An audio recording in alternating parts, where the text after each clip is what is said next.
السلام عليكم ورحمة الله وبركاته. الحمد لله نحمده ونستعينه ونستغفره ونؤمن به ونتوكل عليه ونعوذ بالله من شرور أنفسنا ومن سيئات أعمالنا من يهده الله فلا مضل له ومن يضلله فلا هادي له ونشهد أن لا إله إلا الله وحده لا شريك له ونشهد أن سيدنا ونبينا مولانا محمدا عبده ورسوله أرسله الله بالحق بشيرا ونذيرا أما بعد فقد قال الله تعالى في كلامه القديم أعوذ بالله من الشيطان الرجيم بسم الله الرحمن الرحيم الحمد لله رب العالمين الرحمن الرحيم مالك يوم الدين إياك نعبد وإياك نستعين اهدنا الصراط المستقيم صراط الذين أنعمت عليهم غير المغضوب عليهم ولا الضالين آمين صدق الله العظيم. கண்ணியத்திற்குரிய பெரியோர்களே, சகோதரர்களே, அல்லாஹ் தஆலாவுடைய ஒரு தனிப்பெரும் கருணையால் தஃப்சீருடைய தொடர் பயானின் தொடக்க நிகழ்ச்சியாகிறது இந்த இடத்தில் இந்த நேரத்தில் ஆரம்பிக்கப்படுகின்றது. ஒரு இடத்தில் குர்ஆனுடைய விளக்கம் நடைபெறுகின்றது என்றால் அது அல்லாஹ் தஆலாவுடைய தனிப்பெரும் கிருபையாக அமைந்திருக்கின்றது என்பதை நாம் விளங்கிக் கொள்ள வேண்டும். எத்தனையோ மனிதர்கள் இந்த நிகழ்ச்சிக்காக வேண்டி முயற்சிக்கின்றார்கள், ஆனால் அது நடைபெறுவதில்லை. அதுவும் குறிப்பாக அல்லாஹ் தஆலாவுடைய வீட்டில் அவனுடைய கலாமை, அதற்குரிய விளக்கத்தை சொல்ல வேண்டிய ஒரு நிலையாகிறது. அல்லாஹ் தஆலா தனிப்பட்டு அந்த இடத்திலே அந்த மனிதர்கள் மீது அருள் செய்திருக்கின்றான் என்பதுதான் அதற்கு விளக்கமாகும்.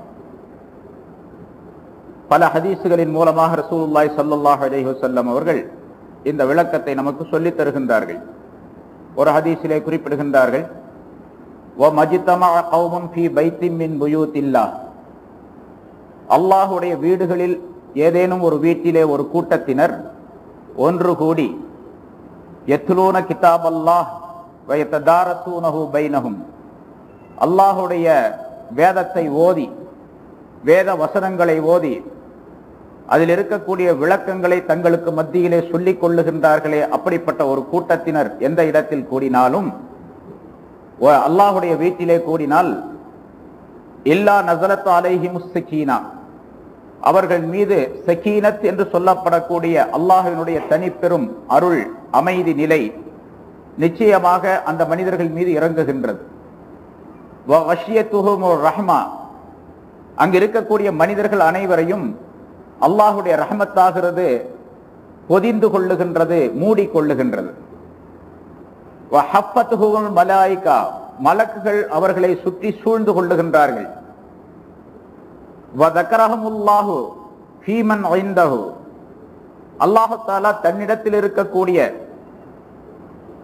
மலக்குகளிடத்திலே இதை பற்றி, இந்த மஜ்லிஸை பற்றி, இந்த மனிதர்களை பற்றி பெருமை பாராட்டி பேசுகின்றான் என்பதாக ரசூலுல்லாஹி ஸல்லல்லாஹு அலைஹி வஸல்லம் அவர்கள் இந்த மஜ்லிஸை பற்றி, இந்த நிகழ்ச்சியை பற்றி ஸல்லல்லாஹு அலைஹி வஸல்லம் அவர்கள் சொல்லி காட்டுகின்றார்கள்.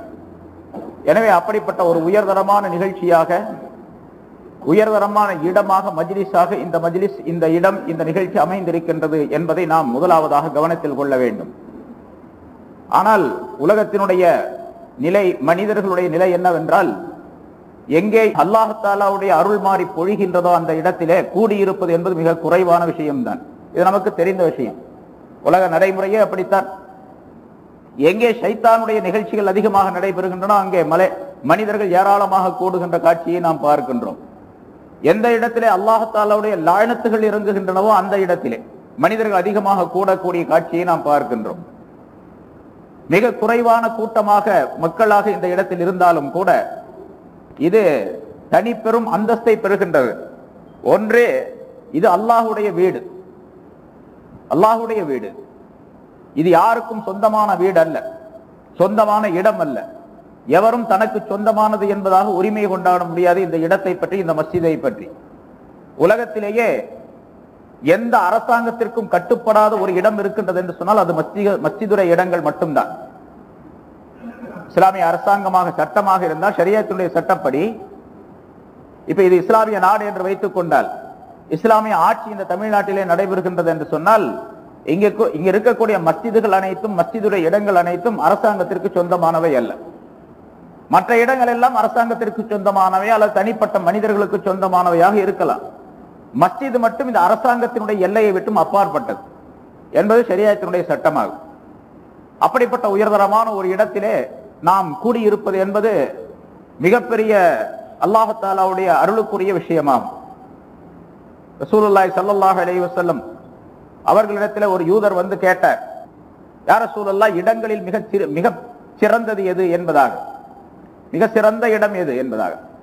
மதீனாவிலே ஒரு யூதர் ரசூலுல்லாஹி ஸல்லல்லாஹு அலைஹி வஸல்லம் அவர்களிடத்தில் வந்து கேட்கின்றார்கள். ஸல்லல்லாஹு அலைஹி வஸல்லம் அவர்கள் மௌனமாக இருந்தார்கள், பதில் சொல்லவில்லை. கொஞ்ச நேரத்தில் ஹஜ்ரத் ஜிப்ரீல் அலைஹிஸ்ஸலாம் அவர்கள் அங்கே வந்தார்கள். ஜிப்ரீல் அலைஹிஸ்ஸலாம் அவர்களிடத்தில் ஸல்லல்லாஹு அலைஹி வஸல்லம் அவர்கள் கேட்டார்கள், பூமியிலே சிறந்த இடம் எது என்பதாக. ஒரு ஊரிலே பல இடங்கள் இருக்கின்றன, அதுல சிறந்த இடம் எது என்று கேட்டார்கள். அப்ப ஜிப்ரீல் அலைஹிஸ்ஸலாம் அவர்கள் சொன்னார்கள், இந்த விஷயத்திலே கேட்கப்படக்கூடியவரை விட கேட்கப்படக்கூடியவர் சிறந்த விளக்கம் உள்ளவர் அல்ல என்பதாக சொல்லிவிட்டார். அதாவது உங்களை விட எனக்கு அதிகமா தெரியாது என்று சொன்னார்கள் ஜிப்ரீல் அலைஹிஸ்ஸலாம். பிறகு சொன்னார்கள், நான் இது பற்றி வேணா அல்லாஹ்ட்ட கேட்டு வந்து சொல்றேன் என்று போயிட்டார் ஜிப்ரீல் அலைஹிஸ்ஸலாம். போயிட்டு ஒரு சில நொடிகள்ல வந்துட்டாங்க. அல்லாஹ் எங்க இருக்கிறானோ, எங்க போய் பேசணுமோ அங்க போய் பேசிட்டு சில நிமிடங்கள்ல வந்துட்டாங்க. வந்தவர் சொன்னார், ஜிப்ரீல் அலைஹிஸ்ஸலாம் அவர்கள் சொன்னார்கள், யா ரசூலல்லாஹ், அல்லாஹ் தஆலா சொன்னான், இடங்களிலே சிறந்த இடம் அந்த ஊரில் இருக்கக்கூடிய மஸ்ஜிதுகள் தான். இடங்களிலே மிக கெட்ட இடம் ஒவ்வொரு ஊரிலும் இருக்கக்கூடிய கடை தெருகள் தான் என்பதாக அல்லாஹ் தஆலா சொல்லுவதாக ஸல்லல்லாஹு அலைஹி வஸல்லம் அவர்கள் சொல்லி காட்டினார்கள் அந்த யூதரிடத்திலே. இப்பொழுது அந்த ஹதீஸிலே இடத்திலே சிறந்த இடம் மஸ்ஜிதுகள் தான் என்பதாக சொல்லும் பொழுது ஒரு விளக்கத்தையும் அங்கே நமக்கு தெரியப்படுத்துகின்றார்கள். அது ஒரு யூதர் நபி அவர்களிடத்தில் கேட்டு, நபி அவர்கள் ஜிப்ரீல் அலைஹிஸ்ஸலாம் அவர்களிடம் கேட்டு, ஸல்லல்லாஹு அலைஹி வஸல்லம் அவர்களுக்கும் தெரியவில்லை, ஜிப்ரீல் அலைஹிஸ்ஸலாம் அவர்களுக்கும் தெரியவில்லை. பிறகு அல்லாஹ் தஆலாவிடத்தில் போய் கேட்டு வந்து தீர்ப்பு சொல்றதுன்னு சொன்னா அந்த இடத்தை பற்றி உள்ள மகிமையை எங்கே குறிப்பிடுகின்றார்கள். ஸல்லல்லாஹு அலைஹி வஸல்லம் அவர்களே சொல்லியிருந்தாங்க அப்படின்னு சொன்னா அது இவ்வளவு பெரிய முக்கியத்துவம் உள்ளதல்ல, சிறப்பு தான் இருந்தாலும் அந்த முக்கியத்துவம் அதிகப்படுவதற்காக வேண்டி அதிகமான மகத்துவங்கள் இதற்கு இருக்கின்றது என்பதற்காக வேண்டி இந்த நிகழ்ச்சி சொல்லி காட்டப்படுகின்றது. அப்படிப்பட்ட ஒரு இடத்திலே நாம் கூடியிருக்கின்றோம். அதுவும் அல்லாஹ் தஆலாவுடைய கிதாபை ஓதி அந்த ஆயத்துகளுக்குரிய விளக்கங்களை தெரிந்து கொள்வதற்காக வேண்டி உள்ள ஒரு ஆரம்ப கட்டத்திலே நாம் இருந்து கொண்டிருக்கின்றோம்.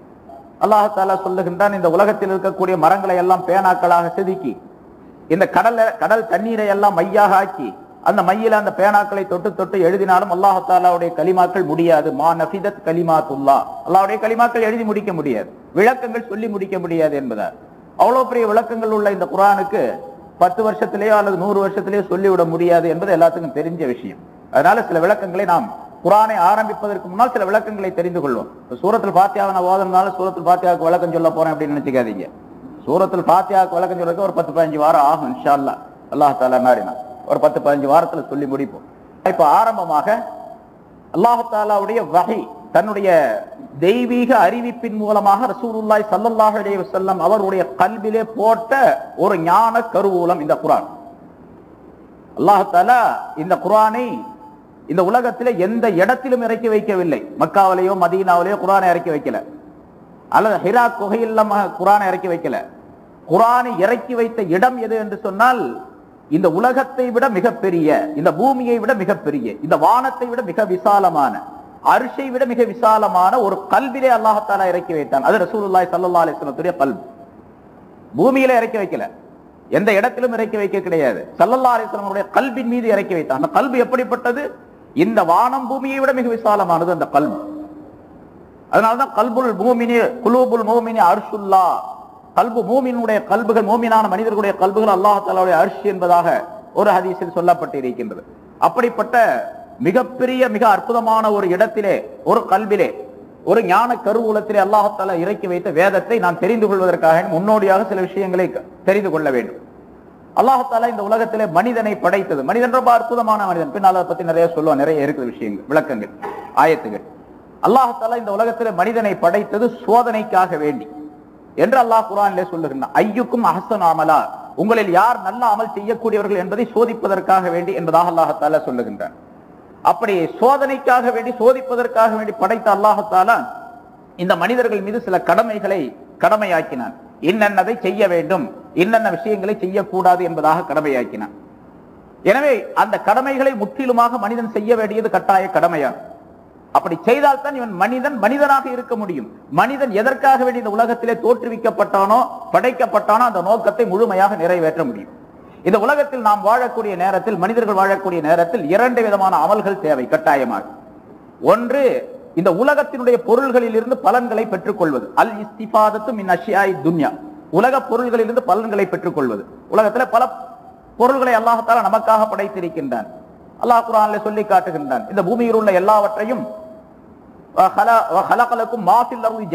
இந்த பூமியில் உள்ள எல்லா பொருளையும் உங்களுக்கு படைத்தேன் என்று அல்லாஹ் தஆலா சொல்லுகின்றான். எல்லா பொருளும் நமக்கு தான். எந்த பொருளாக இருந்தாலும் சரி, நமக்கு வெளி தோற்றத்தில் அது நமக்கு துன்பம் தரக்கூடிய பொருளாக இருந்தாலும் சரி, அதிலும் பலன்களை வைத்துத்தான் அல்லாஹ் தஆலா படைத்திருக்கின்றான். பாம்பு, தேளு போன்ற பிராணிகள் இருக்கின்றன, நச்சு பொருள்கள் இருக்கின்றன, மனிதனை கொல்லக்கூடிய விஷப்பொருள்கள் இருக்கின்றன. எல்லாவற்றிலும் மனிதனுக்கு நன்மைகள் இருக்கின்றன. ஒவ்வொரு பொருளிலும் நன்மையும் தீமையும் கலந்துதான் அல்லாஹ் தஆலா படைச்சிருக்க. நெருப்பு எடுத்துக்குவோம், அதுல நன்மையும் இருக்கு, தீமையும் இருக்குது. சமைக்கிறதுக்கு நெருப்பு தேவை. அதே நெருப்புல கொண்டு போய் கையை விட்டா அது சுட்டு போடும். அதே நெருப்புல விழுந்து சாகக்கூடியவர்கள் எத்தனை பேர் இருக்கிறாங்க. கரண்ட் ரொம்ப பலன் உள்ளது நமக்கு. இந்த மின் விசிறி, விளக்குகள் எல்லாம் நமக்கு தேவைப்படுகின்றது. கரண்டின் மூலமாக அது உபயோகப்படுத்தப்படுகின்றது. அதே கரண்ட்ல கொண்டு போய் கையை வச்சா ஆள் காலி. இப்ப மனிதனுக்கு நன்மையும் தீமையும் பயக்கக்கூடிய தன்மைகள் இரண்டையுமே ஒவ்வொரு பொருளிலும் அல்லாஹ் தஆலா படைத்து வைத்திருக்கின்றான். இதிலிருந்து மனிதனுக்கு எது பலன் தருமோ அதை இருந்து எடுத்துக்கொள்வது, இது ஒரு விஷயம். 2 விதமான அமல்கள் தேவை. அந்த அமல்களில் ஒன்று, உலக பொருள்களில் இருந்து பலன்களை அனுபவித்துக் கொள்வது, எடுத்துக்கொள்வது. இரண்டாவது, வல்திஸாமு அஹ்காமில்லா, அல்லாஹ் தஆலாவுடைய சட்டங்களை பற்றி பிடிப்பது. இந்த 2 விதமான அமல்கள் கட்டாயமாக மனிதனுக்கு தேவை. சரி, உலக பொருள்களில் இருந்து மனிதன் பலன்களை பெறக்கூடிய நேரத்திலே இந்த உலக பொருள்களின் மூலமாக ஆகிரத்தை அடைந்து கொள்ளக்கூடிய தன்மை எப்படி செய்ய வேண்டும், எப்படி செய்தால் ஆகிரத்தை அடைந்து கொள்ளலாம், எப்படி செய்தால் அல்லாஹ் தஆலாவுடைய ரஹமத்திற்கு உரியவர்களாக, அவனுடைய அருளுக்கு உரியவர்களாக, அவனுடைய ரிலாவுக்கு உரியவர்களாக ஆக முடியும் என்பதை மனிதன் கண்டுகொள்ள வேண்டும், தெரிந்து கொள்ள வேண்டும் என்பதற்காக வேண்டி அல்லாஹ் தஆலாவுடைய சட்டங்களை கொஞ்சம் கவனிக்க வேண்டும். அல்லாஹ்வுடைய ரசூலுடைய சொற்களை நாம் மேற்கொள்ள வேண்டும். அப்பொழுதுதான் இந்த உலக பொருள்களை அனுபவித்துக் கொண்டே, இந்த சட்டையை நான் போட்டிருக்கிறேன், இதை போட்டுக்கொண்டிருக்கக்கூடிய நேரத்திலேயே இதன் மூலமாக அல்லாஹ்வுடைய ரிலாவை எப்படி பெறுவது என்பதை தெரிந்து கொள்வது. இது இந்த உலகத்தில் மிகப்பெரிய அமல், மிகப்பெரிய மனிதனுக்கு கிடைக்கக்கூடிய மிக அற்புதமான ஒரு நன்மை, ஒரு சிறந்த தன்மை. நான் தொப்பி போட்டிருக்கின்றேன், இந்த தொப்பியை போட்டுக் கொள்வது உலக வழக்கத்திலே மனிதர்களுக்கு ஒரு மதிப்பை காட்டுவதற்காக வேண்டியும் அல்லாஹ்வும் ரசூலும் சொல்லுகின்றார்கள் என்பதற்காக வேண்டி இந்த தொப்பியை போட்டு இருக்கின்றேன். அதே நேரத்தில் இந்த தொப்பியை போட்டதின் மூலமாக அல்லாஹ்வுடைய ரஹமத்தை எப்படி நான் அடைவது என்பதை தெரிந்து கொள்வது 2வது அமல். இந்த 2 அமல்களும் கட்டாயம் மனிதனுக்கு தேவை. ஸல்லல்லாஹு அலைஹி வஸல்லம் அவர்கள் சொல்லுகின்றார், அத்துன்யா குலிகத் லக்கும், இந்த உலகம் உங்களுக்காக வேண்டி படைக்கப்பட்டிருக்கின்றது. வ அன்தும் குலிக்தும் லில் ஆகிரா, நீங்கள் எல்லாரும் அல்லாஹ்வுக்காக வேண்டி ஆகிரத்திற்காக வேண்டி படைக்கப்பட்டவர்கள். இந்த உலகத்தில் உள்ள எல்லா பொருளும் உங்களுக்கு தான். ஆனா நீங்க யாருக்கு? நீங்க அல்லாஹ்வுக்காக வேண்டி, அல்லாஹ்வுக்காக வேண்டித்தான் நீங்க வாழணும் என்று சொல்லும் பொழுது இந்த உலகத்தினுடைய எல்லா பொருள்களையும் நான் அனுபவிப்பதற்கு முடியும், அனுபவிக்க இயலும். அதாவது அனுபவிப்பதற்குரிய வசதியை அல்லாஹ் தஆலா தந்திருக்கின்றான், அனுபவிக்க வேண்டும். ஆனால் அதே நேரத்திலே அந்த பொருள்களை அனுபவிக்கக்கூடிய அதே நேரத்தில் அதன் மூலமாக அல்லாஹ்வை எப்படி அடைவது, அவருடைய ரசூலை எப்படி தெரிந்து கொள்வது, அவருடைய ரிலாவை எப்படி பெற்றுக்கொள்வது, அவருடைய சொர்க்கத்தை எப்படி அடைவது, அவருடைய திரு லிகாவை எப்படி பெற்றுக்கொள்வது என்பதையெல்லாம் மனிதன் தெரிந்து கொள்ள வேண்டும். சரி, இதுக்கு என்ன தேவை? இல்மு தேவை, அறிவு தேவை, மனிதனுக்கு கல்வி தேவை. இந்த கல்வி என்பது அந்த கல்வியின் மூலமாகத்தான் இந்த சட்டங்களை எல்லாம் தெரிந்து கொள்ள முடியும், இந்த நிலைகளை எல்லாம் தெரிந்து கொள்ள முடியும். உலக பொருள்களின் மூலமாக எப்படி நாம் பலன் பெறுவது, அப்படி பெறக்கூடிய அதே நேரத்தில் அல்லாஹ் தஆலாவுடைய ரிலாவுக்கு உரியவர்களாக எப்படி ஆவது என்பதற்கு கல்வி கட்டாயம் தேவை, இல்மு கட்டாயம் தேவை. இந்த இல்மை கொண்டே தவிர வேற எதையும் தெரிந்து கொள்ள முடியாது. அப்படி இல்மை உண்டாக்கி கொள்வதற்கு 3 வகையான வழிகள் சொல்லப்பட்டிருக்கின்றன. ஒன்று, மனிதன் தன்னுடைய ஐம்புலன்களால், கண், காது, மூக்கு, செவி, கை என்ற ஐம்புலன்களால், கண்ணால் பார்த்து தெரிந்து கொள்வது, நாவினால் சுவைத்து தெரிந்து கொள்வது, மூக்கினால் முகர்ந்து தெரிந்து கொள்வது, உணர்வினால் தொட்டு தெரிந்து கொள்வது, காதினால் கேட்டு தெரிந்து கொள்வது என்ற ஐம்புலன்களின் மூலமாக கற்கப்படக்கூடிய கல்வி ஒரு வகை. இரண்டாவது, மனிதன் தன்னுடைய அறிவின் மூலமாக கற்கக்கூடிய கல்விகள் ஒரு வகை. ஆனால் இந்த ஐம்புலன்களால் மனிதன் கற்றுக்கொள்ளக்கூடிய அந்த கல்வி முறை இருக்கின்றதே, அது அறிவு இல்லாமல் கற்றுக்கொள்ள முடியாது. அகல் என்பது இல்லாமல் கற்றுக்கொள்ள முடியாது. மனிதனுக்கு இருக்கக்கூடிய அகல் இருக்கின்றதே, அது ரொம்ப அற்புதமான ஒரு பொருளாக அல்லாஹ் தஆலா படைத்திருக்கின்றான். இது பற்றி நிறைய விளக்கங்கள் பின்னாலும் அடிக்கடி சொல்லப்படும். இங்கே அந்த கல்வியை பற்றி 3 வழிகளிலே, 3 முறைகளிலே கல்வி மனிதனுக்கு வந்து கிடைக்கும். ஒன்று ஐம்புலன்களின் மூலமாக, இரண்டாவது மனிதனுடைய அறிவின் மூலமாக. அறிவு இருந்தால் தான் கல்வி வரும் என்பது நிச்சயம். ஆனால் இந்த ஐம்புலன்கள் அதற்கு வழிகளாக அமைந்திருக்கின்றன. என்னுடைய அறிவின் மூலமாக ஒரு விஷயத்தை இந்த கிதாபில் எழுதப்பட்டிருக்கக்கூடிய ஒரு வரியை பார்த்து இதில் இருக்கக்கூடிய ஞானத்தை நான் தெரிந்து கொள்ள வேண்டும் என்று சொன்னால் கண்கள் தேவை. கண்களிலே நான் பார்க்கின்ற அந்த விஷயத்தை உடனடியாக என்னுடைய மூளை கிரகித்து, அந்த மூளையிலே இருக்கக்கூடிய செல்களின் மூலமாக அது தூண்டப்பட்டு, இதில் என்ன கருத்துக்கள் இருக்கின்றனோ அது என்னுடைய உள்ளத்திலே பதிந்து விடக்கூடிய, என்னுடைய சிந்தனையிலே பதிந்து விடக்கூடிய ஒரு நிலையை அல்லாஹ் தஆலா அமைத்து வைத்திருக்கின்றார். இது கல்வியினுடைய அமைப்பு. அதே போன்று நான் காதால் ஒரு விஷயத்தை கேட்பேன். கேட்ட விஷயம் என்னுடைய மூளையிலே போய் சென்று, அந்த மூளையிலே எந்த இடத்தில் அது சிந்திக்கப்பட வேண்டுமோ அந்த இடத்தில் சிந்திக்கப்பட்டு, என்னுடைய சிந்தனையிலே நிறுத்திக் கொள்வதுடைய விஷயம் கல்வி என்பதாக சொல்லப்படும். இப்படி நிறைய விளக்கங்கள் ஏறாலும். அதுபோல என்னுடைய ஒரு பொருளை தொடுகின்றேன், தொட்டவுடனே இது இன்ன பொருள், இது இன்ன உபயோகத்திற்காக உபயோகப்படுத்தப்படுவது என்பதாக தொடுதலின் மூலமாக ஏற்படக்கூடிய உணர்ச்சி மூளைக்கு சென்று, அந்த மூளையிலே அது கிரகிக்கப்பட்டு சிந்தனையில இருத்திக் கொள்வது கல்வி. அதனால்தான் முதல்ல சொன்னோம், ஐம்புலன்களின் மூலமாக அறிந்து கொள்ளப்படக்கூடியது ஒரு கல்வி, இரண்டாவதாக அகலின் மூலமாக அறிந்து கொள்ளப்படக்கூடியது இரண்டாவது கல்வி. இது எல்லா மனிதர்களுக்கும் உள்ள பிரச்சனை நிலைகள். ஆனால் மனிதனுக்கு லாபம் தருவது எது, நஷ்டம் தருவது எது என்பதை துல்லியமாக, மிக அழகாக, தூர நோக்கோடு, அடுத்த ஆண்டு, இன்னும் 10 ஆண்டுகள் கழித்து, அல்லது 100 ஆண்டுகள் கழித்து, அல்லது 1000 ஆண்டுகள் கழித்து, 1,00,000 ஆண்டுகள் கழித்து மனிதனுக்கு பலன் தரக்கூடிய விஷயங்கள் எவை என்பதை தெரிந்து கொள்வதற்கு இந்த அறிவு பத்தாது. இந்த ஹவாஸ் என்று சொல்லப்படக்கூடிய இந்த ஐம்புலன்கள் போதாது. மாறாக இன்னொரு முறையின் மூலமாக தெரிந்து கொள்ளக்கூடிய அறிவு, அதுதான் வஹையின் மூலமாக தெரிந்து கொள்ளக்கூடிய கல்வி. வஹை இல்லாமல் இந்த விஷயங்களை மனிதன் தெரிந்து கொள்ள முடியாது. நம்ம நினைப்போம் ஏதாவது ஒரு விஷயத்தை எனக்கு லாபம் தரக்கூடியது என்பதாக, ஆனால் அதில் நஷ்டம் உள்ள இருக்கும். அந்த உள்ள இருக்கக்கூடிய நஷ்டம் நமக்கு தெரியாது, வஹையின் மூலமாகத்தான் விளக்கப்பட வேண்டும். வெளியே பார்த்தா அதுக்கு லாபம் தர்ற மாதிரி இருக்கும். நம்ம வெளி தோட்டத்தில் நம்ம பார்க்கிறோம், இந்த தொழுவதின் மூலமாக என்ன லாபம் கிடைக்குது ஒண்ணுமே தெரியறது இல்லை. வெளியே குனிஞ்சு நிமிர்றதன் மூலமா ரொம்ப கஷ்டமா இருக்குது. ஒவ்வொரு வேலையும் அந்த வேலைக்கு வந்து தொழுகிறது அப்படின்னு சொன்னா, ஜமாத்தோட தொழுதுனா ரொம்ப கஷ்டம், நமக்கு நோன்பு வைக்கிறதுனா ரொம்ப கஷ்டம், பசியா பட்டினியா கிடக்கணும். ஜகாத்து கொடுக்கணும்னா இருக்கிற காசெல்லாம் செலவு பண்ணணும். ஹஜ்ஜுக்கு போறோம்னா லட்சக்கணக்கான ரூபாய் செலவு பண்ணிக்கிட்டு உடல் கஷ்டப்பட்டு ரொம்ப நஷ்டப்பட்டு உடல்லாம் மெலிஞ்சு போய் வர்றாங்க, கண்ணெல்லாம் குழி உழுந்து போய் அங்க போயிட்டு வரும்போது இவ்வளவு கஷ்டப்பட்டு வர்றான். ஆனா அதுக்குள்ள என்ன லாபம் இருக்குது அப்படிங்கிறது வஹையின் மூலமாகத்தான் கண்டுகொள்ளப்பட முடியும். வஹை இருந்தா தான் தெரியும். வஹையின் மூலமாக அறிவிக்கப்படக்கூடிய அந்த அறிவு இருக்கின்றதே, அது மனிதனுக்கு எல்லா காலங்களிலும் லாபம் தரக்கூடியது. எல்லா காலங்களிலும் லாபம் தரக்கூடியது. அது இந்த உலகத்திலும் லாபம் தரக்கூடியது, ஆகிரத்திலும் மனிதனுக்கு லாபம் தரக்கூடியது. எனவே அப்படிப்பட்ட அந்த வஹையினுடைய கல்வியாக இந்த குர்ஆனை அல்லாஹ் தஆலா அமைத்து வைத்திருக்கின்றார். முன்னால் சொல்லப்பட்டபடி இப்போ ஒரு உடையை உடுத்துகின்றோம். இந்த துண்டை நான் மேல போட்டிருக்கிறேன், இது ஒரு வெள்ளை துணி. இந்த வெள்ளை துணியை போடுவதன் மூலமாக எனக்கு என்ன லாபம்? உலகத்தினுடைய அடிப்படையில இந்த துண்டை போடுவதன் மூலமாக ஒரு மதிப்பு, ஒரு பெரிய மனிதனுக்குரிய அடையாளம், மற்றவர்கள் மதிக்கக்கூடிய ஒரு அம்சம்.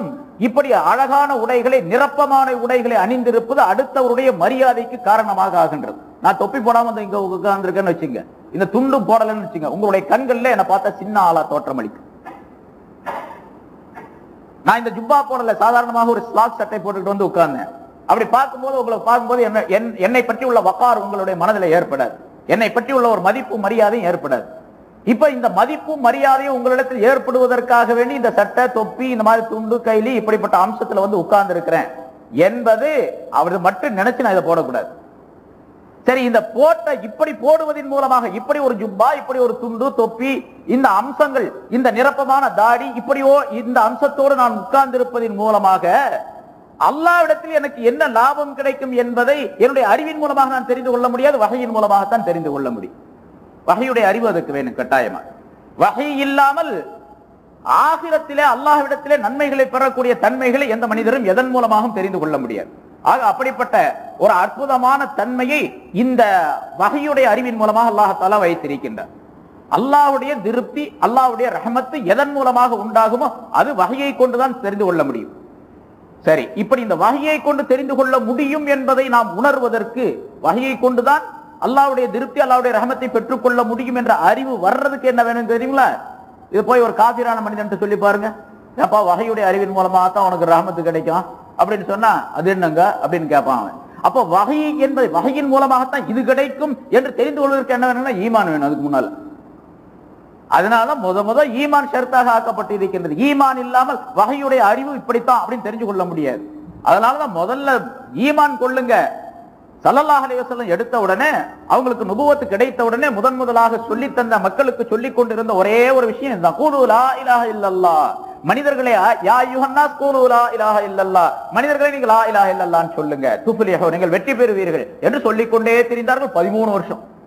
ஒரு வருஷமா 2 வருஷமா, ஒரு இடமா 2 இடமா, ஒரு காலமா 2 பல காலமா, இரவும் பகலுமாக எல்லா நேரங்களிலும் அதே சிந்தனை உடையவர்களாக 13 ஆண்டுகள் சுற்றி திரிந்தார்கள். கடை தெருக்களிலே, வீடுகளிலே, மலைகளிலே, காடுகளிலே, நாடுகளிலே, நகரங்களிலே, எத்தனை இடங்கள் இருக்கின்றன, எத்தனை வீடுகள் இருக்கணும், எல்லா வீட்டுக்கும் போயிட்டு வந்துட்டாங்க. எந்த வீட்டையும் பாக்கி கிடையாது. அது எதிரியுடைய அபூஜஹலுடைய வீடோ மற்றவர்களோட எல்லா வீட்டுக்கும் போனாங்க. லா இலாஹ இல்லல்லாஹ்னு சொல்லுங்க, லா இலாஹ இல்லல்லாஹ்னு சொல்லுங்க என்று சொல்லிக்கொண்டே போனாங்க. கடத்தல சத்தம் போட்டுக்கிட்டே போவாங்க. சும்மா ஒரு ஆளை பார்த்து கூட சொல்றதில்ல, சத்தம் போட்டுக்கிட்டே போவாங்க. பின்னால் அபூபக்கர் சித்திக் ரலியல்லாஹு தஆலா அன்ஹு அவர்கள் போவாங்க. இப்படி எல்லாம் வரலாற்றில் நாம் பார்க்கிறோம். இது ஈமான் கொள்ளக்கூடிய அம்சம். ஈமான் கொள்ளுங்கள், அப்பதான் உங்களுக்கு அந்த வஹையுடைய அறிவு எப்படிப்பட்டது, அதன் மூலமாக என்ன பெற முடியும் என்பது விளங்கும் என்பதற்காக முதலாவதாக ஈமான் ஷர்த்தாக ஆக்கப்பட்டு இருக்கின்றது. அந்த ஈமானின் மூலமாகத்தான் எல்லாத்தையும் தெரிஞ்சுக்கணும். சரி, அந்த ஈமானை விளக்குவதற்காக வேண்டித்தான் ரசூல்மார்களை அல்லாஹ் தஆலா அனுப்பி தந்தார், தூதர்களே. அவர்களிலே கடைசியாக ரசூலுல்லாஹி ஸல்லல்லாஹு அலைஹி வஸல்லம் அவர்கள் வந்து சேர்ந்தார். இந்த உலகத்திற்கு அல்லாஹ் தஆலா அனுப்பி வைத்தார். ரசூல்மார்களிலே 1,00,000க்கு மேற்பட்ட நபிமார்கள் வந்தார்கள், ரசூல்மார்கள் வந்தார்கள் என்பதாக சொல்லப்பட்டிருக்கின்றது.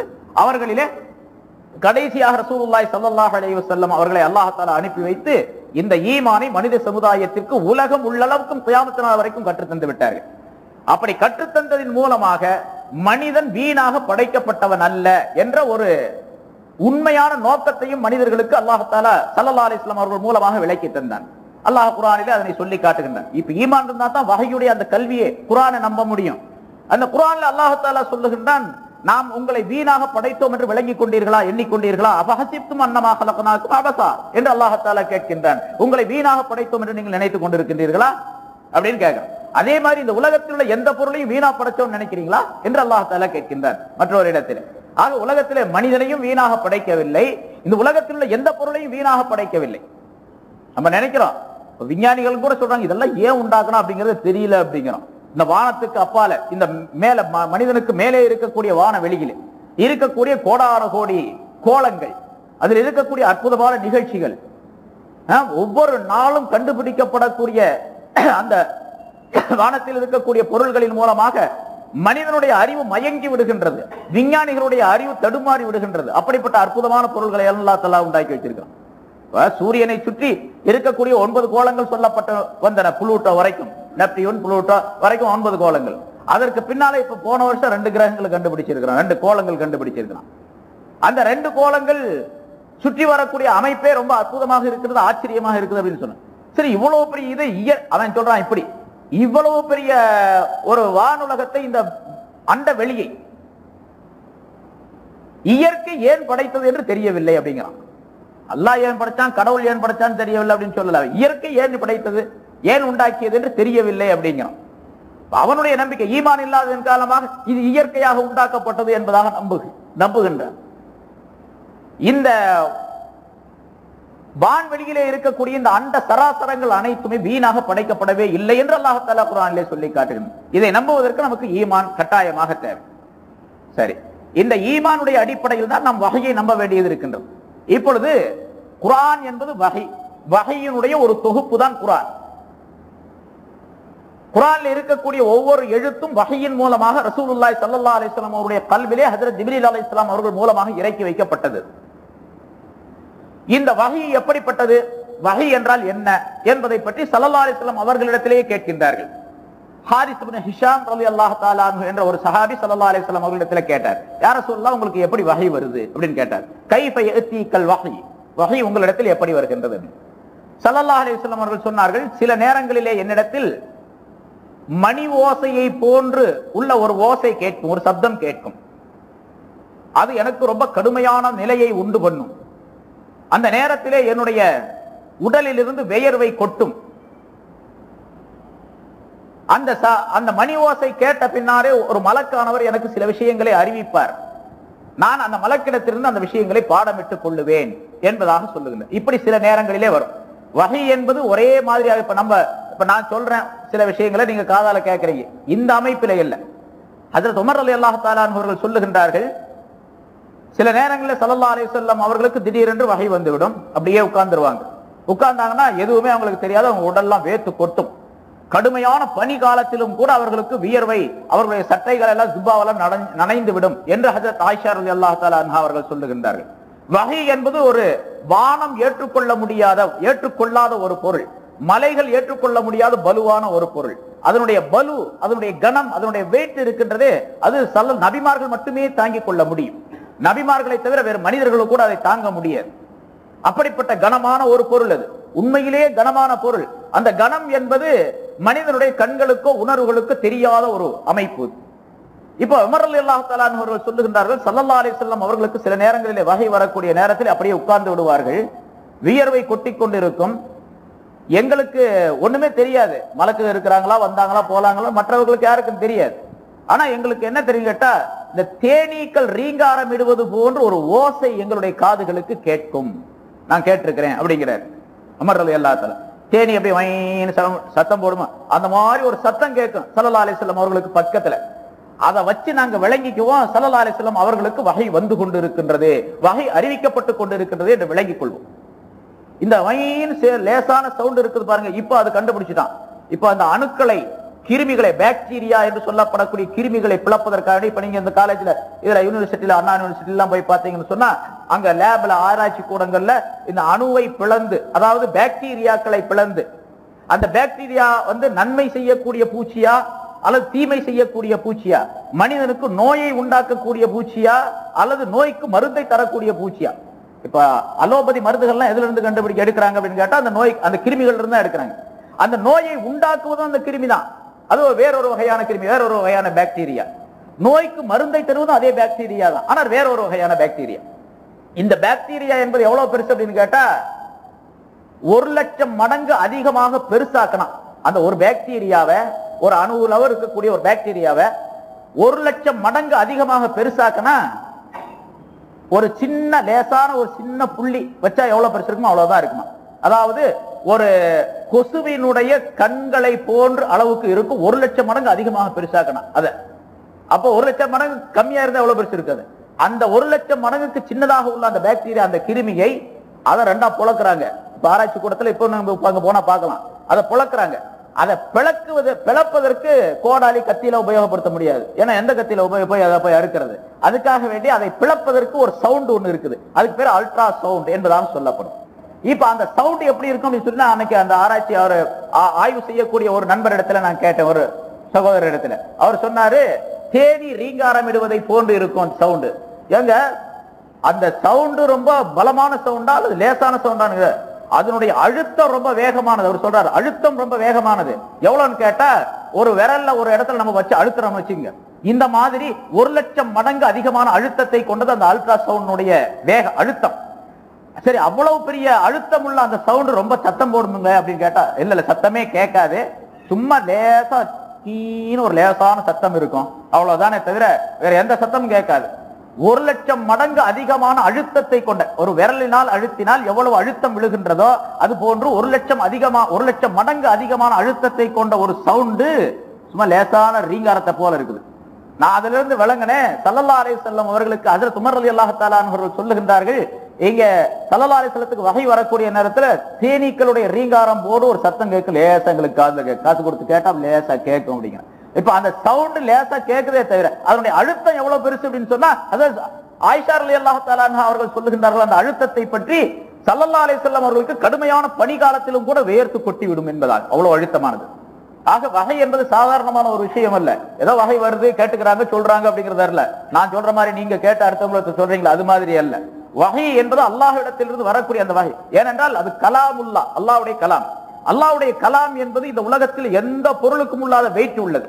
இந்த உலகத்தில் எந்த பொருளுக்கும் அப்படிப்பட்ட அழுத்தமோ உயர்வோ அதனுடைய ஒளியோ வேறு எந்த பொருளுக்கும் கிடையாது. அப்படிப்பட்ட அழுத்தம் உள்ளது, ஒளிமயமானது அல்லாஹ் தஆலாவுடைய கலாம் என்பது. அல்லாஹ்வுடைய கலாம் இதுதான். இப்ப இந்த 6666 ஆயத்துகள் உள்ள குர்ஆன் இருக்கின்றதே அது அல்லாஹ்வுடைய கலாம் தான். ஆனா இது ஒரு மாடல், அல்லாஹ்வுடைய கலாமை காட்டி தரக்கூடிய ஒரு மாடலை தவிர இதுதான் அல்லாஹ்வுடைய கலாம் அல்ல. உதாரணமா ஒரு தாள்ல நெருப்புன்னு எழுதிருக்கிறீங்க, இதான் நெருப்பு, தாள்ல உள்ளதா நெருப்பு, நெருப்புன்னு எழுதுனா அது நெருப்பாயிடுமா? நெருப்புன்னு எழுதப்பட்டிருக்கு, நெருப்புங்கிறது அசல் வேற ஒண்ணு இருக்குது. அந்த நெருப்புக்குள்ள கொண்டு போய் கையை விட்டா சுட்டு போடும், எரிச்சு போடும். இந்த தாள்ல உள்ள நெருப்புல கையை வச்சா ஒண்ணும் செய்யாது. அதுபோல கலாமுல்லா என்பது ஸல்லல்லாஹு அலைஹி வஸல்லத்துடைய கல்பில் அல்லாஹ் தஆலா போட்டானே அதுதான் கலாமுல்லா. இங்க குர்ஆன்ல இந்த பேப்பர்ல இருக்கிறதெல்லாம் அதை சொல்லக்கூடிய ஒரு அறிவிப்பு, இது அதை காட்டித்தரக்கூடிய ஒரு எழுத்து, இதுதான் ஒரு மாடல். இது இங்க அப்படிப்பட்ட ஒரு அம்சத்துல அல்லாஹ் தஆலா இந்த வஹியை ஸல்லல்லாஹு அலைஹி வஸல்லம் அவர்களுக்கு இருக்கு. ஸல்லல்லாஹு அலைஹி வஸல்லம் சொன்னாங்க, மணி ஓசையை போன்று ஒன்று எனக்கு கேட்கும், அது ரொம்ப கடுமையான நிலையை எனக்கு உண்டு பண்ணும் என்பதாக சொல்லுகின்றார்கள். இது ஒரு சில நேரங்கள்ல வஹியானன், இன்னும் சில நேரங்களிலே யதமஸ்ஸலுல் மலக்கு ரஜுலன், மலக்கானவர் வஹியை கொண்டு வரக்கூடிய மலக்கு ஹஜ்ரத் ஜிப்ரீல் அலைஹிஸ்ஸலாம் அவங்களுக்கு மட்டும்தான் அந்த பொறுப்பு கொடுக்கப்பட்டு இருந்தது. வேற யாராலும் அந்த வஹி கொண்டு வர முடியாது. ஏன்னா வஹி கொண்டு வரக்கூடிய நேரத்திலே பல்லாயிரக்கணக்கான ஷைத்தான்கள் இருக்கின்றார்கள். அந்த ஷைத்தான்கள் இந்த வஹியை பறித்து வஹியை கொண்டு வரக்கூடிய மலக்களிடத்தில் எதிர்த்து போரிட்டு அந்த வஹியை பிடுங்கிக் கொள்ளக்கூடிய அல்லது வஹியை பிடுங்கி அதிலே மாற்றம் செய்யக்கூடிய சக்தியை பெற்ற நிலையிலும் கூட அந்த ஷைத்தான்கள் இருந்தார்கள். இந்த ஷைத்தான்களை எல்லாம் முறியடித்து விட்டு கொண்டு வர வேண்டும், உலகத்தில் கொண்டு வந்து நபியமார்களுடைய கல்புல போடணும். அதுக்கு சக்தி யாருக்கு இருக்குன்னு கேட்டா ஜிப்ரீல் அலைஹிஸ்ஸலாம் அவர்களுக்கு தான் இருக்குது. அதனாலதான் அல்லாஹ் தஆலா குர்ஆன்ல ஜிப்ரீல் அலைஹிஸ்ஸலாம் அவர்களை பற்றி சொல்லும் பொழுது கவியுன் அமீன் என்பதாக சொல்லுங்க. அவர் சக்தி பெற்றவர், நம்பிக்கைக்குரியவர். அவரிடத்தில் எந்த வகையை அல்லாஹ் தஆலா கொடுத்தானோ, எந்த செய்தியை கொடுத்தானோ அதிலே எந்த விதமான மாற்றமும் இல்லாமல் அப்படியே கொண்டு வந்து தரக்கூடிய நம்பிக்கைக்குரியவர், சக்தி பெற்றவர். அவரை எதிர்த்து எப்படிப்பட்ட சக்தி எதிர்த்தாலும் சரி அந்த சக்திகளை எல்லாம் முறியடித்து விட்டு வரக்கூடிய சக்தி பெற்றவர் அவர் என்று அல்லாஹ் தஆலா சொல்லுகின்றான் ஜிப்ரீல் அலைஹிஸ்ஸலாம் அவர்களை பற்றி. அப்படி ஒரு மலக்கானவர் வருவார். முன்னால் அந்த சவுண்ட் வரக்கூடிய நேரத்திலே அங்கேயும் மலக்கு தான். மணி ஓசையை போன்று வருகின்றது என்று சொல்லுகின்றார்களே அதுவும் மலக்கு தான். ஆனா அது மணி ஓசையை போன்று ஒரு அறிவிப்பு, வகை வரப்போகின்றது என்பதற்கு ஒரு அறிவிப்பு, அந்த மலக்கு கொண்டு வருகின்றார் என்பதற்கு ஒரு அறிவிப்பு. முன்னால் சில நேரங்கள்ல அந்த மணி ஓசையெல்லாம் கேட்காது. திடீர்னு ஒரு மனிதனுடைய ரூபத்துல ஒரு ஆள் வந்து நிற்பார், மலக்கு வந்து நிற்பார். ஹஜ்ரத் ஜிப்ரீல் அலைஹிஸ்ஸலாம் அவர்கள் மனிதனுடைய வடிவத்தில் ஸல்லல்லாஹு அலைஹி வஸல்லம் முன்னால வந்து நிற்பாங்க.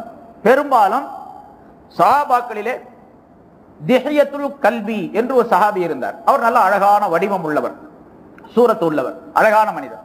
அவருடைய உருவத்தில் தான் வடிவத்தில் தான் பெரும்பாலும் ஹஜ்ரத் ஜிப்ரீல் அலைஹிஸ்ஸலாம் வருவாங்களாம். திஹ்யத்துல் கல்பி அப்படிங்க. அவருக்கு அதுல ஒரு பெரிய பெருமை. அவர் சொல்லிக்கொள்வார், என் உருவத்துல தான் ஜிப்ரீல் அலைஹிஸ்ஸலாம் அவர்கள் வருவாங்க அப்படின்னு சொல்லி. அவருக்கு அது பெருமை அல்லவா? ஜிப்ரீல் அலைஹிஸ்ஸலாம் உருவத்துல, ஜிப்ரீல் அலைஹிஸ்ஸலாம் இவருடைய உருவத்துல வர்றது அப்படின்னு சொன்னா அது அல்லாஹ் தஆலா இவருக்கு செய்திருக்கக்கூடிய ஒரு பெரும் நசீப், அது ஒரு கருணை. அப்படி அந்த திஹ்யத்துல் கல்பியுடைய வடிவத்திலே பெரும்பாலான நேரங்களில், சில நேரங்களில் வேறு சஹாபாக்களுடைய வடிவத்திலே, ஒரு வாலிபருடைய வடிவத்தில் எல்லாம் ஜிப்ரீல் அலைஹிஸ்ஸலாம் அவர்கள் நபி அவர்களிடத்தில் வருவாங்க. அப்படி அந்த மலக்கானவர் மனிதருடைய வடிவத்திலே என் முன் தோற்றம் அளிப்பார். ஃபயுகல்லிமுனி, அவர் என்னிடத்தில் பேசுவார், அதாவது வகையை சொல்லுவார்.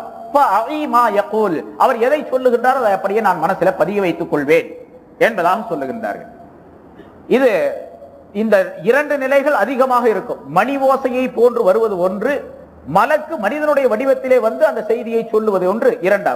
இரண்டு சில நேரங்கள் சில ஹதீஸ்களில் இப்படி சொல்லப்பட்டிருக்கின்றது, ஜிப்ரீல் அலைஹிஸ்ஸலாம் அவர்கள் என்னுடைய நெஞ்சிலே ஊதினார்கள் என்பதாக ஸல்லல்லாஹு அலைஹி வஸல்லம் அவர்கள் சொல்லுகின்றார்கள். நெஞ்சிலே ஊதினார்கள். மலக்குடைய வடிவம் இருக்காது, மனிதனுடைய வடிவத்திலும் வரமாட்டாங்க, மணி ஓசையும் கேட்காது. ஜிப்ரீல் அலைஹிஸ்ஸலாமே அவர்களை வந்து அவர்கள் கண்ணுக்கு, மற்றவர்களுடைய கண்களுக்கு தெரிய மாட்டார்கள், நபி அவர்களுடைய கண்களுக்கு மட்டும் தெரிவார்கள். வந்து என்னுடைய நெஞ்சிலே ஊதுவார்கள். அந்த ஊதன உடனே என்னுடைய மனதிலே அந்த விஷயங்கள் பதிந்துவிடும். ஆனா சொல்லக்கூடிய நேரத்தில் ஸல்லல்லாஹு அலைஹி வஸல்லம் அவர்கள் ஆரம்ப கட்ட காலங்களிலே என்ன செய்து கொண்டிருந்தார்கள் சொன்னா, ஜிப்ரீல் அலைஹிஸ்ஸலாம் ஓத ஓத சொல்ல சொல்ல இவங்களும் சொல்லிக்கிட்டே இருப்பாங்க. உடனே அல்லாஹ் தஆலா ஆர்டர் போட்டான், இந்த மாதிரி எல்லாம் சொல்லக்கூடாது, அவர் சொல்லி முடிக்கிற வரைக்கும் பேசாம உட்கார்ந்து கேட்டுக்கிட்டே இருங்க. கேட்டு முடிச்ச பிறகு அப்புறம் நீங்க ஓதுங்க, உங்களுக்கு நான் கொடுக்கிறேன் அப்படிங்கிற அல்லாஹ் தஆலா. லா துஹர்ரிக் லிசானக, உம்முடைய நாவை அசைக்காதீர் என்று அல்லாஹ் தஆலா உத்தரவு போட்டான். ஜிப்ரீல் அலைஹிஸ்ஸலாம் ஓதி முடிக்கிற வரைக்கும் உங்க நாக்கு அசைக்க கூடாது. ஓதி முடிச்ச பிறகு நீங்க ஓதி பாருங்க, அதை பதிய வைக்கக்கூடிய பொறுப்பு நம்மளை சேர்ந்தது, என்னை சேர்ந்தது என்று அல்லாஹ் தஆலா சொல்லி கொடுத்து பிறகு ஸல்லல்லாஹு அலைஹி வஸல்லம் மௌனமாக இருந்தார்கள். அது பாடம், அவர்களுக்கு அப்படியே பாடமாகிவிடும். எதை ஜிப்ரீல் அலைஹிஸ்ஸலாம் அவர்கள் சொல்லி செல்கின்றார்கள் அது பாடமாகிவிடும். ஆக வஹி என்பது அல்லாஹ்வின் புறத்திலிருந்து ஜிப்ரீல் அலைஹிஸ்ஸலாம் அவர்கள் மூலமாக ஸல்லல்லாஹு அலைஹி வஸல்லம் கல்விலே போடப்படக்கூடிய ஒரு விஷயம். அதுதான் வஹி என்பது. அல்லாஹ் நேரடியாக யாரிடத்திலும் பேசவே மாட்டான்.